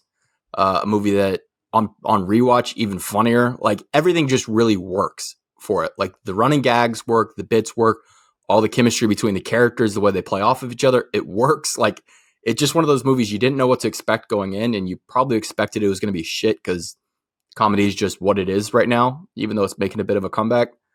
And that just shocked me. Like it's fun. Like it's just a fun movie. Jason Bateman just has he been in a better movie? I don't know. Rachel McAdams is always great, but I think Horrible Bosses is better. I like Horrible Bosses. He's really funny in Horrible Bosses too. Yes. That whole cast, top to bottom, is so good. Are they? All of them? Yeah. Well, on screen. On screen. Game nights. I like Game Night, but I haven't I guess that makes at least your point. Maybe it's underappreciated. I like Game Night, and the more I watch, the more I like it, and realize Kenjack and I saw Game Night really drunk, by the way, in Hoboken. In Philly Hoboken. Yeah, you're right. Hoboken. Yeah. We went to St. Patrick's Day, the beer garden, and then we went and we saw it very drunk. We were just like, fuck it, let's go watch Game Night. We were dying. Knocked over an entire share bag of M&Ms all over the floor in Hoboken. It is funny, but it's one of those ones where the more I watch it, the more I'm like, that happens with comedies a lot too, where you're like, oh, I liked it. And then you start to realize when you rewatch it, you're like, oh, that's a funny line. That's a funny line. You're like, oh, fuck, there is so many funny moments in this movie. I mean, the Tostito Scoops line is one of our favorite lines in the history of this podcast. Good. So, dude, that's great. And then when Rachel McAdams actually shoots Jason Bateman, she's dancing around that gun, it's basically the Jonah Hill bit from This Is the End, but it's so good. My underrated picks. There's a couple I left on the board here. There's 2 Shia LaBeouf movies, Honey Boy and The Peanut Butter Falcon, which I do think are a little underappreciated. Thoroughbreds would be a big one that is underappreciated. I love Thoroughbreds. Olivia Cook, Anya Taylor-Joy, rest in peace, Anton Yelchin. Also the guy who plays the author in House of Cards. That's right. That's right. Can't forget him. What's that guy's name again in House of Cards? Thomas something. Tom Yates. Tom Yates, yeah. They all fuck each other. Yeah. Yeah. It's a really confusing will they, won't they subplot of, wait, does he also like Frank Underwood? Yeah. No, that was just, who's the bodyguard? Percy. Fuck. Meacham. Yeah. Searching, but I'm going to go with the movie actually one of our coworkers is in, Roan. It's called Bodied. It's a battle rap movie. Yeah. It's about a guy who kind of gets in the battle rap. It is an awesome fucking movie. You've never seen Body, I highly suggest you watch Bodied. I don't even know where it's streaming now. Our website hasn't been updated in a while. Changing soon. Done by Neon. Neon does a lot of cool projects like this. Really cool, battle rap, stylistic movie. I highly suggest Bodied. It's one that we haven't talked a ton about. Kendrick and I have it mid to high 80s as well.